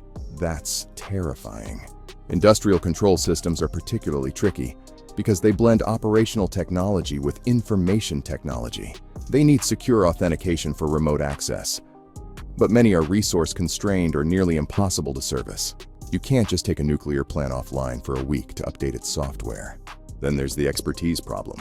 Most organizations don't have cryptography experts on staff. They don't know a lattice-based algorithm from a hole in the ground. The NCSC recognized this and planned a pilot scheme to pair specialists with UK organizations to help them discover their assets and plan their transition. But there aren't enough experts to go around. Supply chain is another nightmare.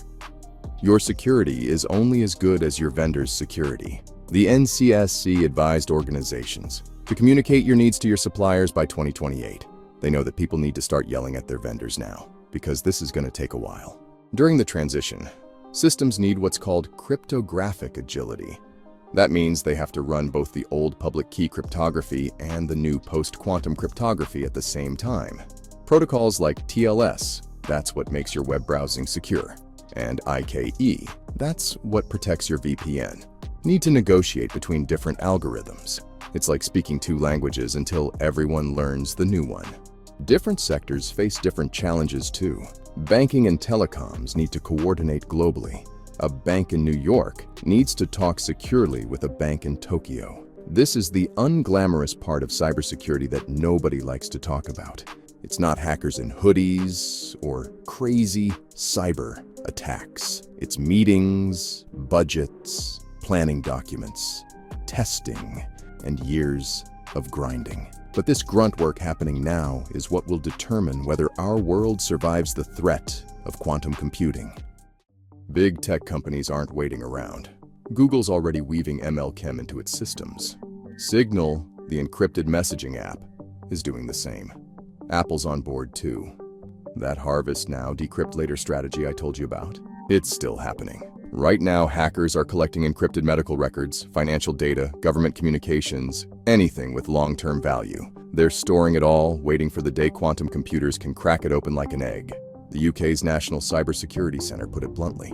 They said today's confidential information remains secure in years to come, only if we take action now. Think about that. The stuff you're encrypting today could be exposed tomorrow if we don't get this right. NIST's cryptographic algorithm validation program expects to have FIPS 143 validated modules, basically government-approved security components, ready by 2025. The Internet Engineering Task Force plans to standardize TLS. That's the security protocol behind the padlock in your browser, with quantum-resistant methods by 2027. But there are gaps. The system that verifies websites are legitimate, called WebPKI, still doesn't know which post-quantum signature method to use. And remember those legacy industrial control systems we talked about? Some will need complete architectural overhauls. Others will remain vulnerable. There's just no way around it. I look at this whole situation, and I'm seeing the biggest security upgrade in history. It's like changing all the locks in every building in America at the same time. What blows my mind is the timeline. By 2035, we need to have upgraded the security for essentially everything, with hackers watching every move. Will it be enough? Will we finish in time? That's the question you can answer in the comments below, because somewhere, right now, your encrypted data is being harvested. The clock is ticking.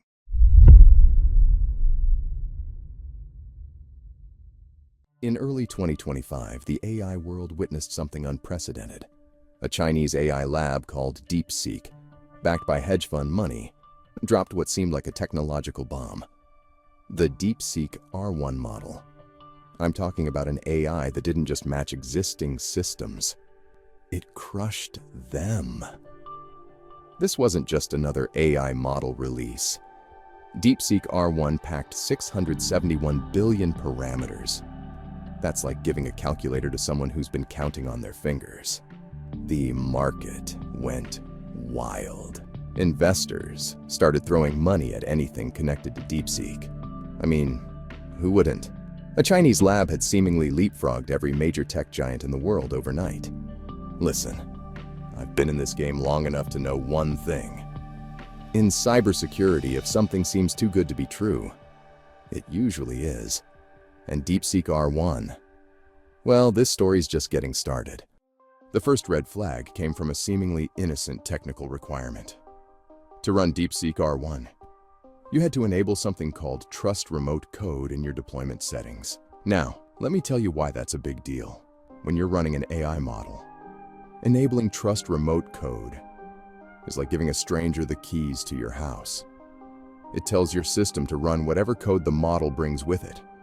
No questions asked. That's a massive risk. When you download and run DeepSeek R1 on your infrastructure through Hugging Face, that's like the GitHub for AI models. You're not just getting the AI, you're potentially letting in whatever code they've hidden inside it. Think about it. This is a model that's supposed to be revolutionary, yet it requires users to disable one of their most basic security protections. We have a saying, trust, but verify. With DeepSeek R1, they were asking for all the trust and making verification impossible. It didn't take long for the underground hacking community to start poking at DeepSeek R1. And what they found? Man, it was like finding security holes from the Stone Age. Let me paint this picture for you. In AI security, we have these things called jailbreak techniques. They're like prompts you give to the AI that let you bypass the AI's safety controls. Most modern AI systems have patched these vulnerabilities. But DeepSeek R1? It fell for everything. The big shock came when someone tried DAN 9.0. That stands for Do Anything Now. It's a 2-year-old jailbreak technique that's about as subtle as a brick through a window. Every decent AI model from the last year and a half has defenses against it. But DeepSeek R1? It caved like a house of cards. Look, I need to break this down for you. Finding one vulnerability in a new AI system isn't unusual. But when hackers hit it with Dan 9.0, EvilBot, and Stan, and they all worked? That's not just a red flag, that's a whole list of them. A cutting-edge AI model shouldn't be vulnerable to exploits from 2 years ago. That's like building a brand new smartphone that's vulnerable to viruses from 2010. It just doesn't add up. What happened next was exactly what security experts feared. Criminal elements discovered these vulnerabilities, and they didn't waste any time. The first major exploit came through something called the Leo jailbreak. Hackers used it to make DeepSeek R1 generate detailed weapons and explosives instructions. Just like that, an AI designed for research became a potential weapon. But that was just the beginning. When EvilBot hit, things got even darker. Criminals used it to extract step-by-step money laundering instructions from the model. We're not talking about theoretical concepts here. We're talking about detailed criminal methodologies. Then we discovered something even more concerning: the control token vulnerabilities. See, DeepSeek R1 uses special markers called tokens. Things like I'm showing you on screen here to organize its thoughts. Think of them as the model's internal language. But here's where it gets scary. Hackers found they could manipulate these tokens to make the AI do basically anything they wanted. The chain of thought exploitation was particularly nasty. By inserting false contexts within these think tags, attackers could make DeepSeek R1 believe it had given itself instructions to output whatever they wanted. It's like Inception, but for AI. And then there were the glitch tokens. Rare combinations of characters that could make the model completely malfunction, sometimes spitting out random outputs, sometimes revealing pieces of its training data. I need to be absolutely clear about this. This wasn't just a vulnerable AI model. This was a dangerous one. How much damage could hackers do before someone stopped them? Well, stick around because we're about to find out. January 27th, 2025. That's when everything fell apart. DeepSeek's systems got hit with a massive DDoS attack. DeepSeek's servers were getting hammered. Their API and web chat platform completely overwhelmed. The authentication systems cooked within hours. DeepSeek had to suspend all new registrations. But that was just the opening act. On January 30th, researchers at Wiz dropped a bomb. They'd found DeepSeek's entire database sitting exposed on the internet. We're talking about a ClickHouse database at OAuth2 callback.deepseek.com, port 9000, and dev.deepseek.com, port 9000. Completely unprotected. Over 1 million chat logs, just sitting there, in the open. But it gets worse.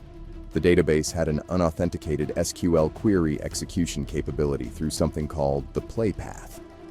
That's like leaving your front door open with a sign saying, "Please come in and take whatever you want." I've seen some major breaches in my time, but this wasn't just a breach. This was a catastrophe. Every API key, every conversation, every piece of sensitive data, all of it exposed. Meanwhile, the app is #1 on the App Store. So, then came the market response. NVIDIA, the company that powers most AI development, their stock tanked. We're talking about a $593 billion loss in market value in a single day. AI-related stocks started dropping left and right. You know what's really wild about all this? The market crash wasn't just about the money lost. It was about the realization that maybe, just maybe, we'd been running too fast with this technology. Sometimes the most expensive lessons are the ones we learn too late. And trust me, this lesson was about to get even more expensive. When OWASP, that's the Open Web Application Security Project, released their assessment of DeepSeek R1, it was like reading a horror story. they found 6 critical vulnerabilities from their top 10 large language model threats of 2024. Let me break this down for you. First, there was prompt injection. Basically, the AI would accept any command, no questions asked. Then insecure output handling. It couldn't tell the difference between safe and dangerous information. The model denial of service, vulnerability, meant anyone could crash it with the right input. Then came the bombshell. Researchers discovered that DeepSeek R1 had built-in alignment restrictions, basically a censorship system that blocked certain topics. But these weren't random restrictions. They matched exactly with topics the Chinese Communist Party typically censors. The censorship wasn't even consistent. It changed, depending on what language you were using. Think about that for a second. The AI would allow certain discussions in one language, but block them in another. You know, in cybersecurity, we have a saying, once is a chance, twice is coincidence, 3 times is a pattern. What we found in DeepSeek R1 was clearly more than a pattern. The DeepSeek incident changed everything about how we look at AI security. The privacy policy DeepSeek had in place should have been a warning sign. They kept your data for as long as necessary, which in practice meant forever. Think about that. Every conversation, every query, every piece of sensitive information, all stored in Chinese data centers. Here's where it gets interesting.